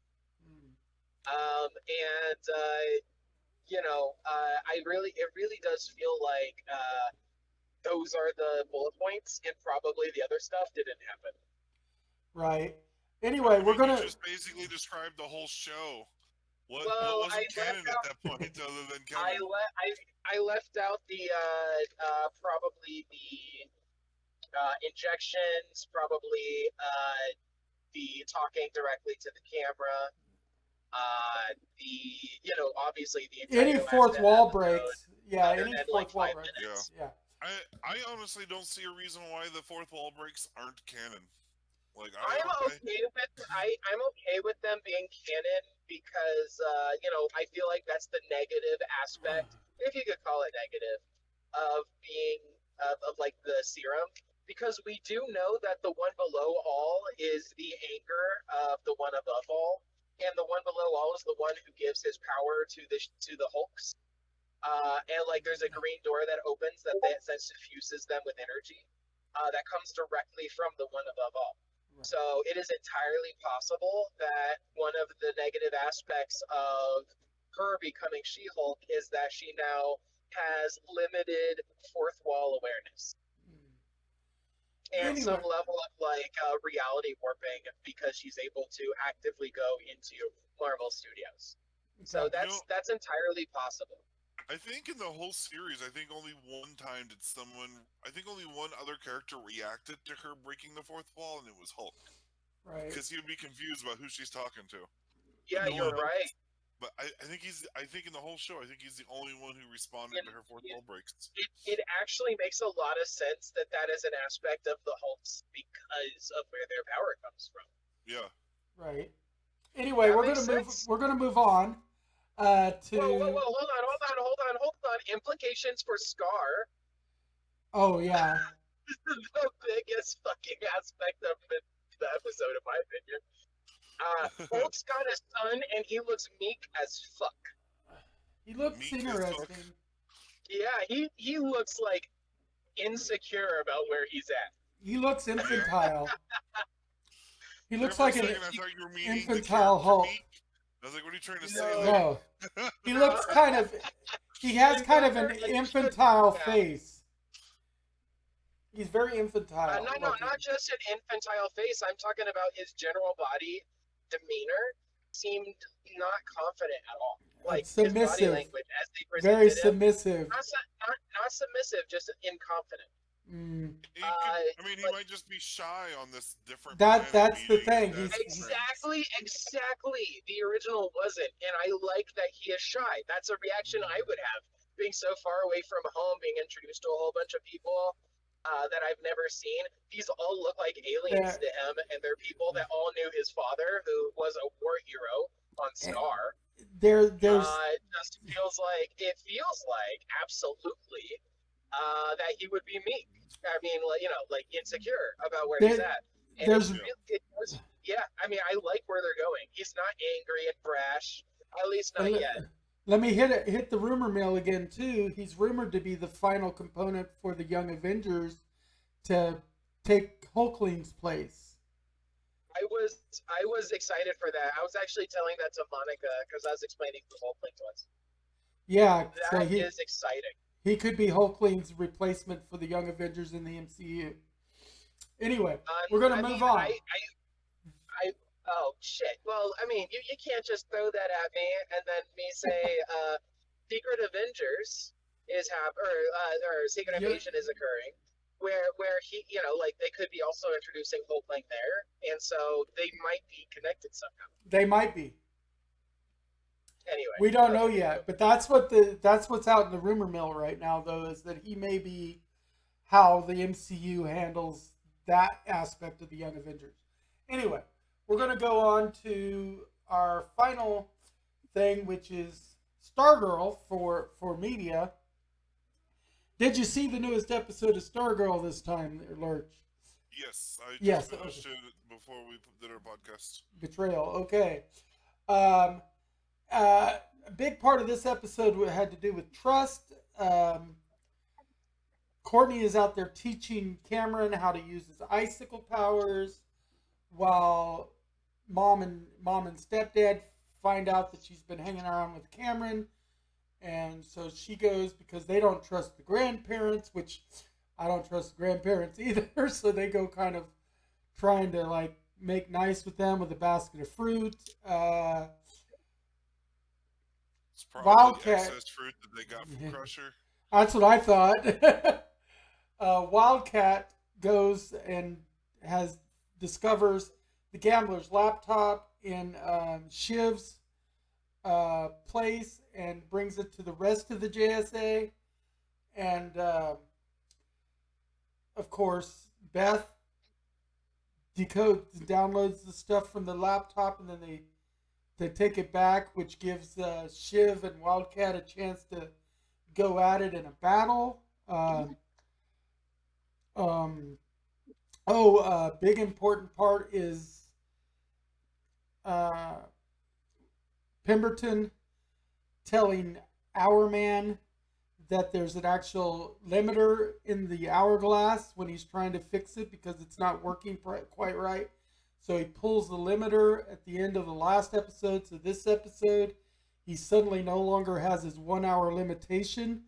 But that's leading into the other side effects that his father had originally built the limiter in there for, that are going to have to come in later. Because if you use the power more than an hour a day, there's going to be some negative side effects. I don't remember from the old comic books what some of that was, but it is part of the downside of the hourglass, and it's going to open him up to that. So Rick is going to be feeling some of those side effects. It's probably going to be things like increased natural aggression and maybe weakness at all the wrong times, and things like that are going to end up happening because of him not having the limiter on the hourglass power. Yeah. Because that's bound to have some terrible negative consequence. That's why his dad would have put a 1 hour time limit on it. He wouldn't have put it there just because. He put it there because he knew anybody focusing that much power for too long was going to have some other negative side effects. And I remember from the comic books, but it's been so long back, that there was a downside. I just don't remember the specifics from the comic book. Sure. but that's going to be an important thing going forward. We know that it's going to happen. Right now, he's just seeing the benefits, but he's going to see the downside. But we see him throw a car.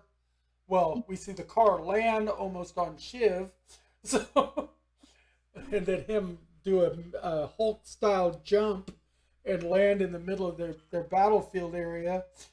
Then Courtney gets called in by Beth to break up the fight, and they find out that Shiv is slowly mutating into a lizard hybrid creature like her father, Dragon King, and she's supposedly trying to find a cure for herself is her excuse for having kept the laptop secret because she wanted to discover the other laboratories that the gambler might know about of her father's, where she could possibly find a way to stop herself from becoming exactly like her father.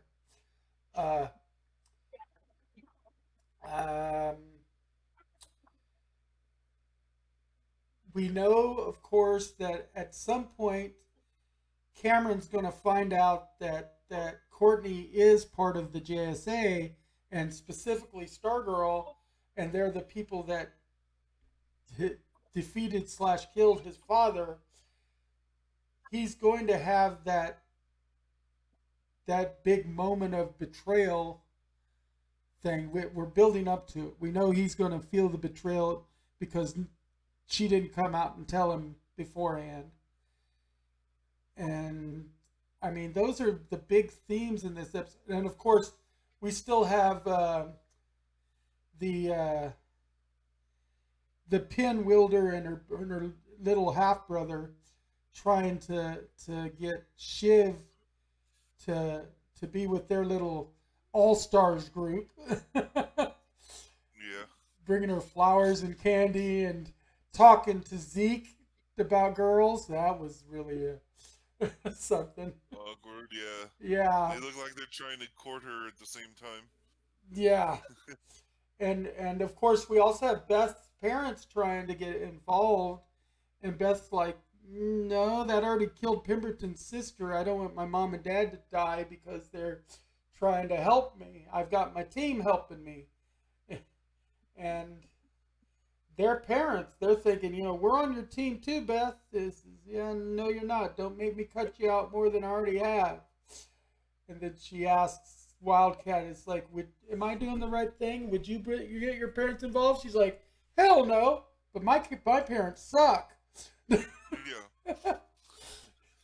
Because, I mean, look at how they treated her once, she got freaking trolled by Shiv and that with that whole thing at the illicit pictures and stuff early on. Oh yeah. We only referenced the Sportsmaster family this time around, which is okay. We don't need to see them every week. This episode, more than most, was very high school drama. Yeah, it was very high school, very adolescent friendly. It was very much targeting that audience. Yeah, because it was all like, oh, you lied to us, you lied about this, you lied, like everything, everyone very was lying. very high school angsty. Very high school angsty episode. But we're building towards something, and I think the next 1 to 2 episodes are going to be really telling. Because did you mention?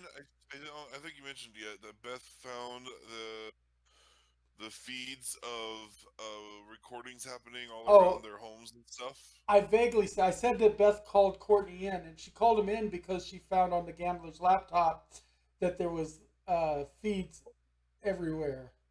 Yeah, and not that the gambler was watching, but that the gambler's system was able to detect. Or no, right? That wasn't even gambler's system that was able to detect it. Her own equipment was able to detect it. That was after the download of the gambler's system, so we don't know if that was the gambler's system or not.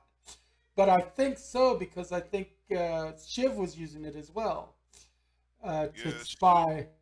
I think Shiv was using it, but I think she too. I think if I remember right, Shiv or not Shiv. The gambler wasn't monitoring things. He intercepted this monitoring happening. And I think that Because monitoring is Mr. Bones, yeah, the bad guy yeah, that hasn't been technically introduced, but he's putting the puzzle together. yeah. I'm pretty sure that's him Mr. because Bones, you think yeah, that's his because name? Mr. Bones or I think that was the character's name, but yeah, because he's a JSA villain from way back, and uh, Okay. and he was vaguely introduced earlier in the previous seasons, but he wasn't fully brought into the JSA's sphere of influence yet. He's supposed to be the primary villain this season, but we haven't seen him yet. So we're still seeing all this ancillary stuff. Yeah, we've The we've build seen up. his hands as he's watching the He's cameras. he's manipulating in the background. Is Angel saying something, or are we just hearing sound from his background? Sorry, you heard my GPS. I can't turn her off. Oh, that's fine. I just wanted to make sure we weren't ignoring you because it sounded like some kind of sound was Oh, coming from your way. I've got nothing to say. Yeah. But I think especially the next two episodes, are probably going to be really important ones in Stargirl, and because we got to see what happens with Rick and the hourglass, which I think we're going to get some immediate feedback on that in the next couple episodes, and I think we're finally going to see Mr. Bones' face in the next 1 to 2 episodes. Yeah. Probably. I think we're about ready for that reveal. Any other major things on Stargirl this time around? Uh, no, not really. I Not mean, we really. do know she's still supposed to do some kind of crossover with Doom Patrol and Titans, but we don't know what version of Courtney that's going to be. It might just be that world's version of her, but we Yeah. do know that there's something involved with that as a crossover coming up. But since I'm not actively watching either Titans or Doom Patrol right now, I have to catch up to get to the point of when they do that episode. I don't think either show has currently got new episodes happening. Yeah, they ain't quite there yet. So, Yeah. anyway, we are now going to really focus on, for the last half hour of the show, we're going to talk about something that's a little bit bittersweet for me, and that's Gaming Arts Media Entertainment Expo. We did have the final one this year, and after 2 years of not having it because of COVID, it was one fantastic to see all the faces of the people that we've not seen in forever. There was so much going on. I actually had a couple of really good panels with D.A. Roberts, the author, who does the Ragnarok Rising book series, among others. He's one of our local authors, um, who did a panel on mighty writing horror, and then another one on writing creative, new, unique characters, which was both fun panels to get into. We saw people like Heather and Taryn and people we don't see all year round, Gary Bedell and Marty Salzman, and a big thing we did for this con, being the last con, but also in memoriam for David Fott, who died recently, one of our local authors. I'm an artist. I'm sorry, not authors, but artists. David Fott. We gave away several pieces of his artwork in the final auction, which were in high demand because of the fact that we all valued David Fott as such a value added member of the community. And so it was really important. There was also a big, touching farewell to game where a few people spoke. I didn't actually get a chance, but several of us spoke about what game it brought into our lives. We were running low on time by the time I got in there, so I didn't ask for the microphone, but I would have used up all our time. But They cut the mic off on me. they cut the mic off on a few people, but Did they really? we had to express I was like, all right, I'm the almost absolute joy and Wait, did you need a mic, Lurch? By then, my voice is too sore. yeah, his voice was starting to get pretty rough. But they cut it for off. For those who can't, oh, I'm sorry. For those who don't know, Lurch is I love him for this. His voice is so. I'm deaf in my left ear, and his voice is so loud. Even if he's on my left side, I can generally hear him. Yeah, It's a great aspect. I like it having a friend. Lurch is like me. We can fill a room without a microphone if we really need to. But I tried not to interrupt too much during the closing ceremonies this time. A couple of jokes, but other than that, but we did a major tribute to Chris Stewart, and I want to reiterate here that Chris Stewart has been the driving force behind game since it started. Chris Stewart and John McDonald have been the chair and vice chair of it since the beginning. And Chris, I joke around and say all the time, he's the hardest working man in show business, but in Springfield, he is one of the hardest working people you will ever meet. He is involved with game and pretty much kept eclectic endeavors going.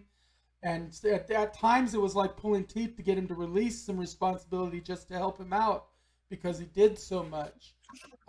He also works for Springfield Black Tie. He helps. He's one of the four owners of 1984, the video arcade. He has his own Polarities business, and he is a father. He has got so much going on, and he's always there to give a helping hand. He runs a regular D&D game. You know, the man is a machine, and so much of what we do in the Springfield Ozark gaming area owes so much to Chris Stewart, because Chris Stewart brought a lot of us together, and he made this possible. And we did a touching memoriam thing for him.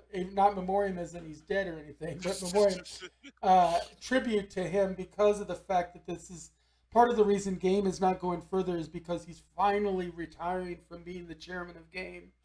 And it just would not be the same without him. That's one of the reasons we decided not to try to continue it. That plus getting enough people to do the job, just the job that one man did is hard. But to do the job, period, is an amazing thing. And we got one of this year's shirts, and everybody signed it from the regular Game staff and everything, everybody that's been involved with Game, with personal messages to Chris, because he's an amazing person, and we will always value Chris Stewart's effect on our lives and Game.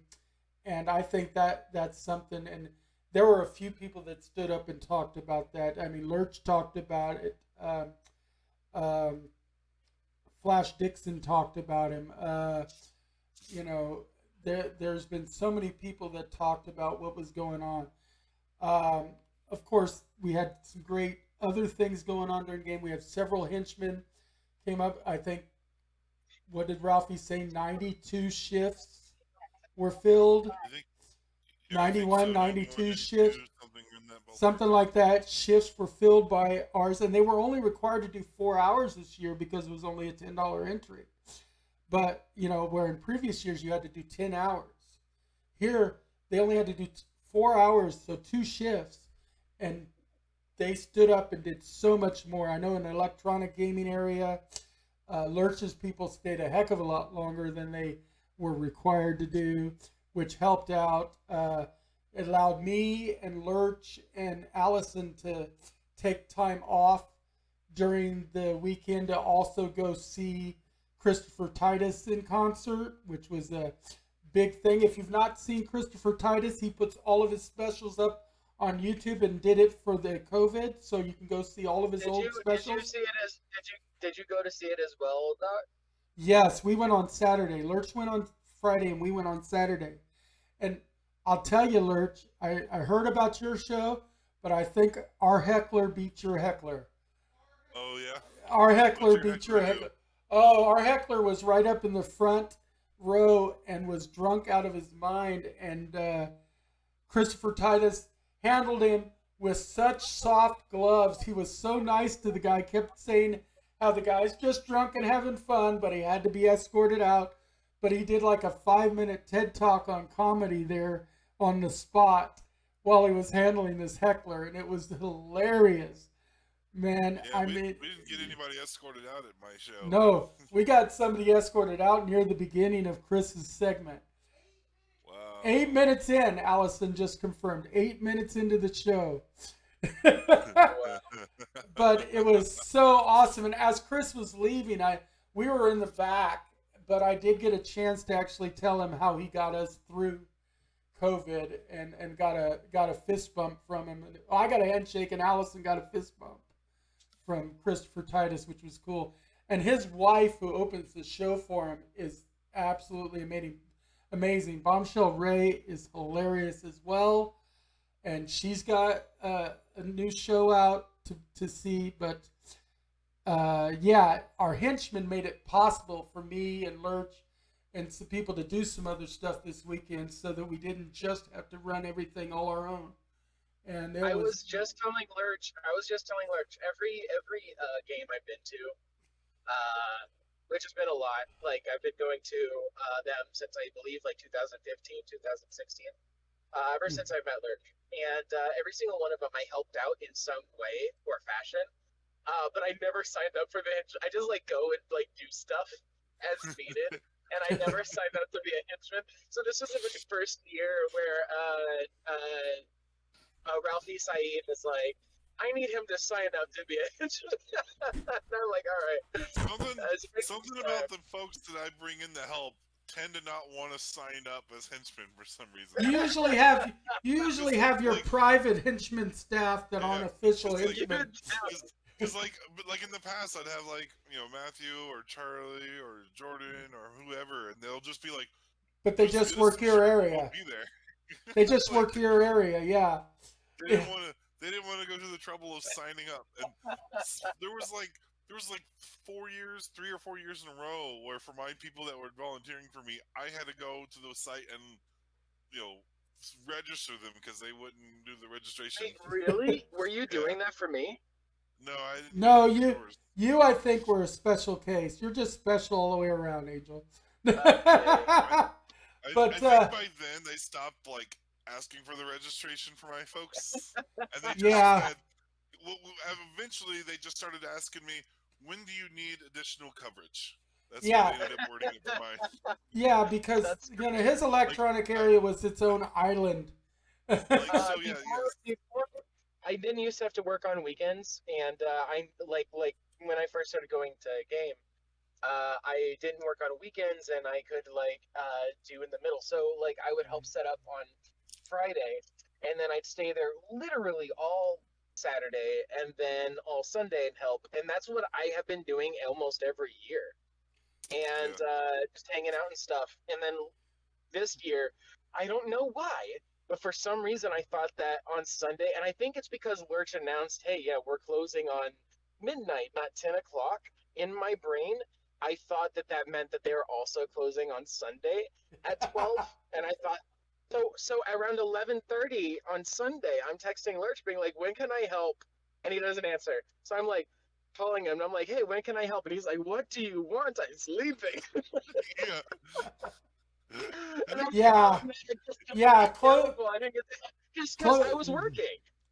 Yeah, closing ceremonies on Sundays are at actually 4 o'clock, and so that we try to end them as close to 6 because we have to be out of the convention center by 8 o'clock. See, I knew that that was the case for most days. I didn't know if this game was special because it was the end. No. I didn't make assumptions. They still want us out of the convention center by 8 o'clock on Sunday, but we always went till midnight Friday and Saturday. Ironically, I've gotten more work because of COVID than I ever have ever. I am Right. busy ridiculously. And so COVID was the reason why I wasn't as involved this year, which was sad because I would have been loved to have been a part of the closing ceremony. That's okay. It was actually an amazing thing. We did so much. I only throughout the whole weekend. It's okay, you have to go. You I only missed everything. I only got I only got It's okay, you missed it. It was amazing. I only got to play one game all It wouldn't weekend. have been if you had made it, though, probably. Yeah. I only got That's to the way it play. makes it sound, doesn't it? Yeah. Hey, I only got to play one game this weekend, which is weird. I usually play a little bit every day. I got to play one game. It was a game of Carcassonne, the Jungle Edition, which I never played that edition. And it's the first time I've ever lost a Carcassonne game. So it was, for me, valuable because Carcassonne always bored me because it was one I could play without paying attention and still win. So this time I got second place out of 4 people. So It sounds like the Mario Party of board games, which itself It is does. a video game of board games. right. But it was earmarked, like I said, because it's the first time I've ever lost a Carcassonne game since I started playing the game. That's why I never really liked Carcassonne. I'm so sorry to like off track just a little, but you saying like Mario Kart is or Mario Party is like the board game of video games. Uh, I played Life for the game of Life for the very first time with my 3-year-old daughter, and she won. That should tell you how fucking stupid that game is. Well, here's the key to winning at the board game of life. Don't go to college. Really? That's I don't know. College. Huh? Yeah. Every time in that board game, the winner is, at least in my experience, if you don't go to college in that game, you have a huge leg up over everyone who does go to college. You know what's really It's not funny 100% is true. I came in second, and I didn't get a single payday after going to college that entire time. Might as well not gone to college. Yeah. Yeah. I often go to college when I play Life, and I often win Life, but it's not 100%. That's when the game is so random sometimes. The dice Yeah. really... That's a lot of it. It's so random because like your salary in that board game is not based on your college. No. And if you go to college, you're guaranteed to start off in the negative dramatically. And it's not like your odds of getting a better salary are somehow significantly improved. Right. So The college careers are higher than the regular career. They do yeah, pay better salaries if you get them, but the ones if that you're lucky require to get that college, job, if you're like lucky a lot enough of to get them. jobs, like, even if you go to college in that, you're not guaranteed to get a college job in the game. And it's Yeah. not like real life where you can keep applying for new jobs to get that college job. You're just stuck with that non-college job for the whole board game. Yeah. Yeah. Yeah, you can't I necessarily didn't get a trade single out. payday, so I squandered my education. Yeah. But yeah, it's fun, and there were a couple of games I saw people playing that I want to try. There was one with Bard in the title. I don't remember what it was, but I gotta find it. Of course, 48 of the board games in the lending library were mine. I brought 48 games this time. Usually I bring about 100, but this time we only brought like 48. I didn't want to deal with a lot of the ones that have a bunch of small parts, and I didn't want to relabel anything that I didn't have a label on. Speaking of a bunch of games, I came home with more game consoles than I took. So you still have... I bought a PS3 off of someone. You know, I meant to buy a board game while I was there, but nobody was selling board games, and well, that I didn't see them. Didn't Hawk give you a Switch? So that was the other thing is he didn't necessarily. He didn't give me a Switch. Goddamn. He didn't give me a game console. He basically like primarily what he did is the game consoles that he brings to game. He asked for me to take home with me for safekeeping to bring to Geekmas. Yeah, No. What he really meant was he wanted you to give it to me, and because he knew I didn't have one. See, and Hawk knew that. No, I don't know. I meant to buy a souvenir, but the only one I got was the T-shirt. Which I mean, the T-shirt's not bad. I love the T-shirt, but I didn't even get a T-shirt because apparently I joined I joined did you not get probably like a 5. henchman's T-shirt? I didn't get a henchman's T-shirt. We had so many left over at the end. You should have gotten one before they started giving them out in the size. Oh, Yeah. size. I wasn't the only person. It seems like people who are 3X or higher didn't get any T-shirts. Well, yeah. Well, they didn't give. One of the things is for the actual pre-orders of the regular T-shirts. He had ordered and had put a limit of 5 on the ordering thing for like the sizes and stuff, but the orders on the website didn't cut him off at the limit. So the people ordered more than he had wanted of 3 and higher X, so he had to make a second print run. Allison's T-shirt is supposed to be delivered sometime this coming week because she had to get a 3X. I figured it was one of two things. Either it was that, like, printing issues or, like, whatever, or I didn't sign up early enough. Yeah, it was one of those two things, I'm sure. Yeah. There is certainly, like, the later you take to sign up, the harder it is to make sure they get your shirt ordered for you. Yeah. Like, for people who did pre-order, people who registered early enough in advance gave Chris plenty of time to order enough shirts for that size for those people because they'll get your size. But after that, because he has to order them within a certain window before because he has to wait for them to be provided. For any more after that, he has to just try to guess how many more are going to be needed that haven't been ordered yet by individuals. By size, and by size. He has to guess how many by size, and that's an impossible prediction to make. It's been every year. I don't blame. It's small, sometimes it's the extra large. There's always I'm a gonna be size honest way too low. I'm gonna be honest with you. I want a not a geek miss. I want a game henchman shirt. I do, but I also really just wanted to wear a vest. Yeah. Oh, the vests are for the director level people though. I got to wear one, but I'm director. Oh, you got to wear. What'd you do? Get to wear one of Lurch's vests or something? Talking about a game vest, and in fact, what we have aren't really vests. They're bowling shirts. Bowling shirts. No, Angel wears this vest that he has all the time. He wears vests. Yeah, but I have like 7 or 8 different kinds of vests. Just like I don't wear all of them. I love my gay bowling shirt because there's only so many of us that have that one. But I had to get a shirt for this year because it's the last year. If there's, I'm not sure if this is like the proper place to ask, but if there was, like, is there a way for me to like contact Chris and be like, yo, do you have like any extra game shirt, henchman shirt that I can They gave away all of the rest at the closing ceremonies, but you could check for the henchman. You could check about seeing if he gets you one more of the actual game year 12 shirts. They're $12. Yeah, the Armageddon shirts.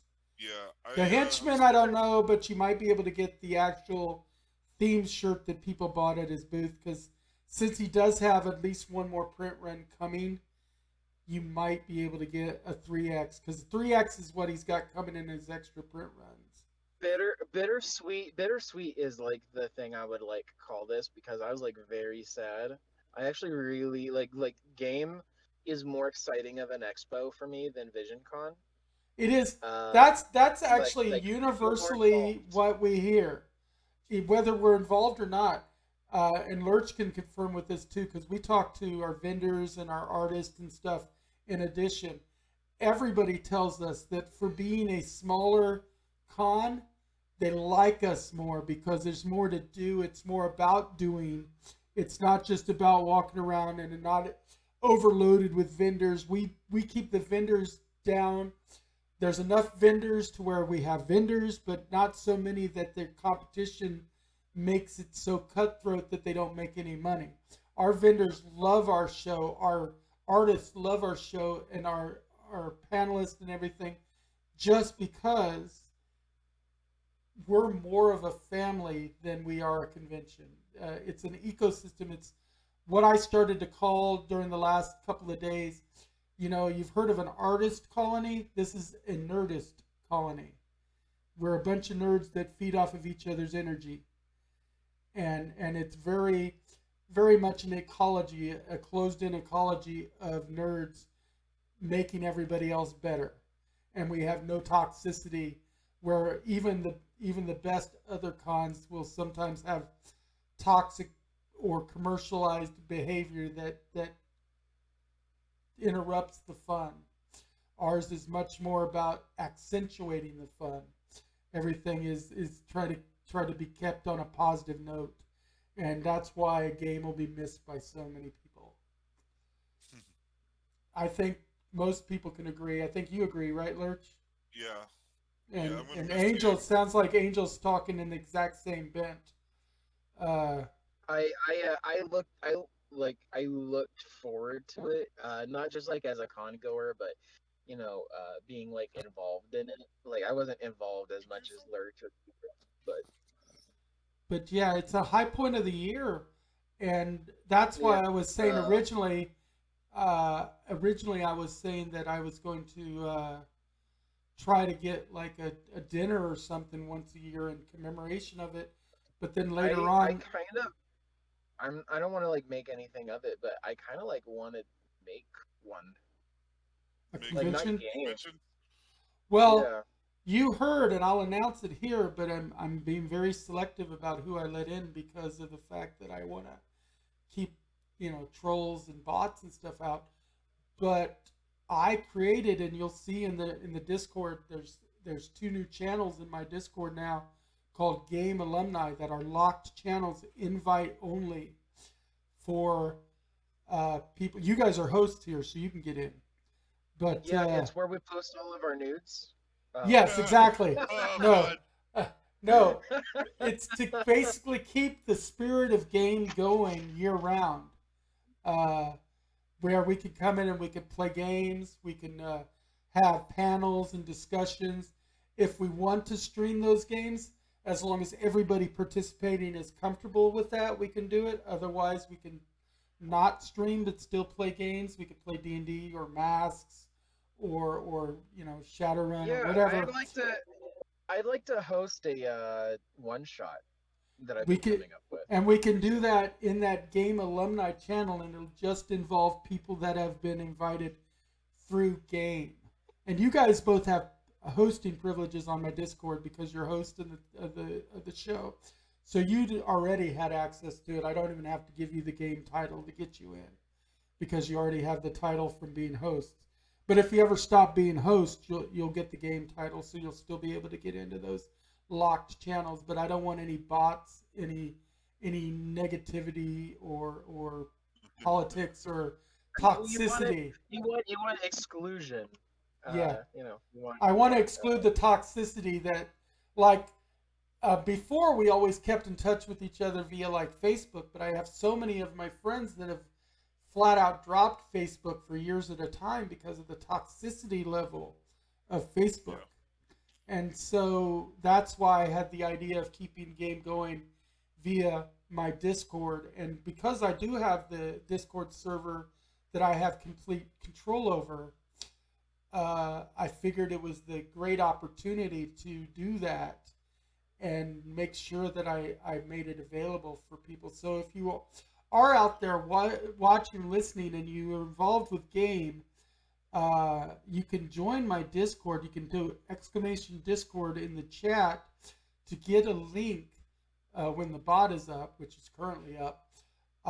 And then when you do join the Discord, just DM me to tell me how you were involved with game to show you're just not a bot or something, because you could try to fool me, but I can pretty much figure out who you are or not by that DM.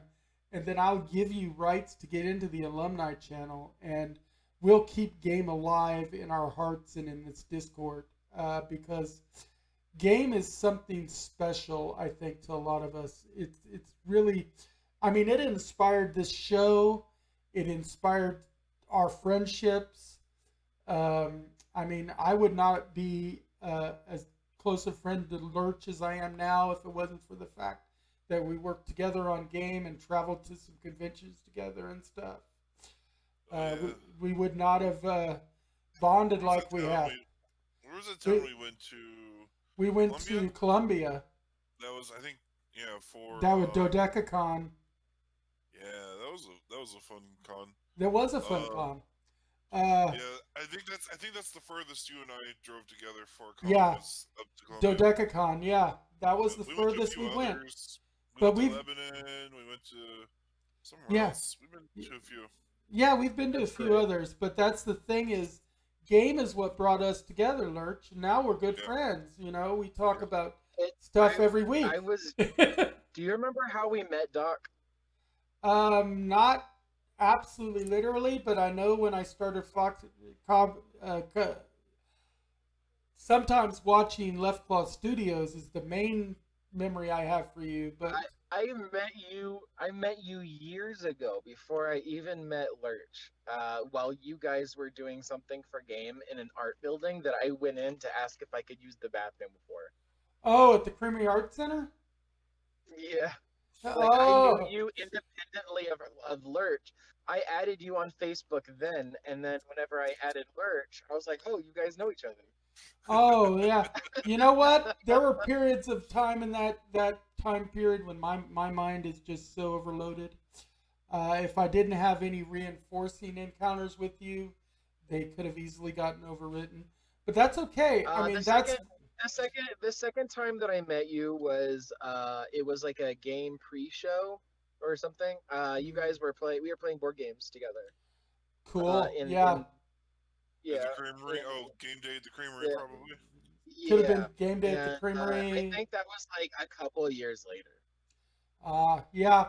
Uh, Well, I've been no, involved for no, quite a I while. met you that I met you that year. That I added you on Facebook at game actually, like because I Mm, had known Lurch. okay, but yeah, I love the fact that this brought so many great people into my life, and they Yeah. are family.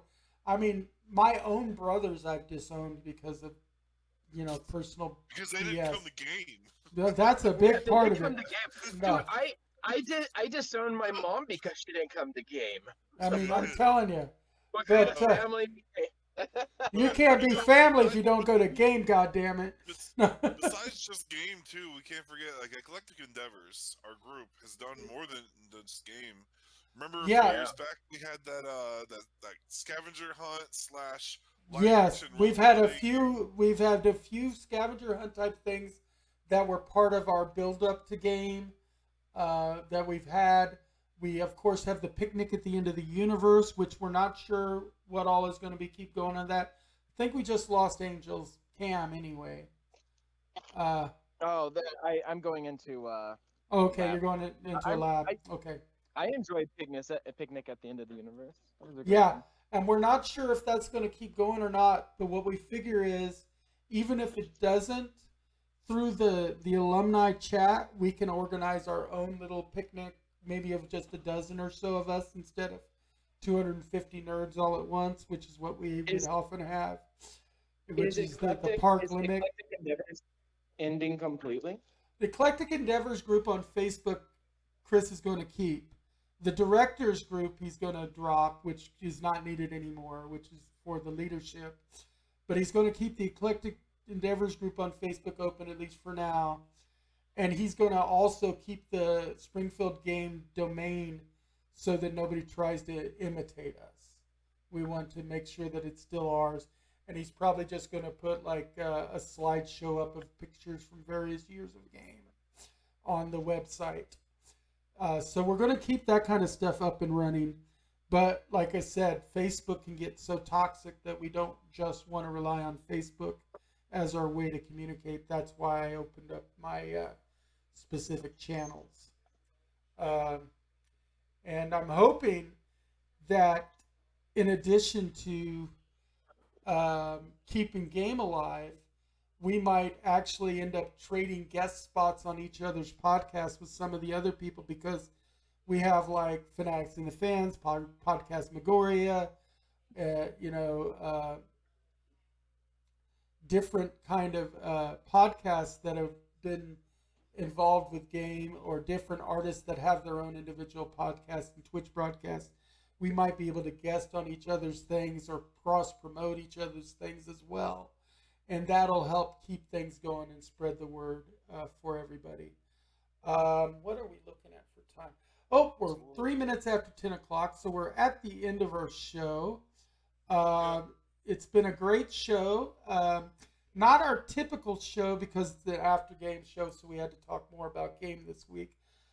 We will catch everybody next week. I'll be back with the Vault, and we will have my Kickstarter recommendations again next week. I'm sure Lurch will have a lot more console news than we have been, especially as it's getting nearer the end of the year when more console stuff is going to start coming out for the holiday season.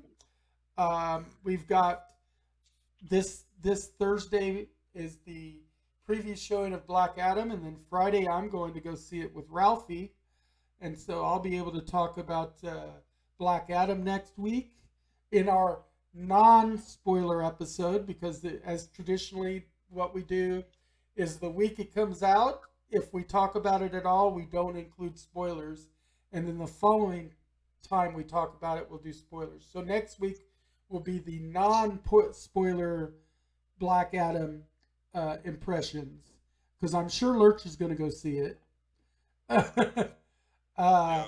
And then coming up in the near future, we got Wakanda Forever coming up on the 10th, 11th of November.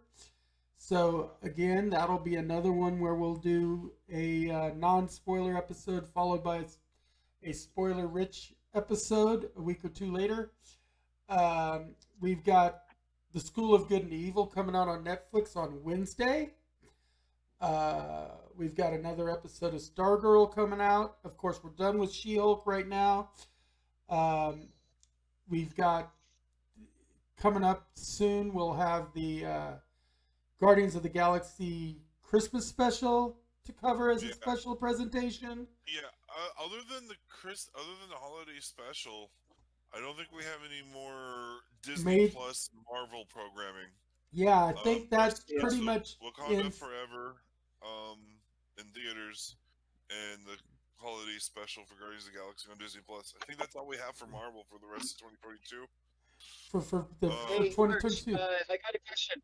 Did you wind up picking up those tickets?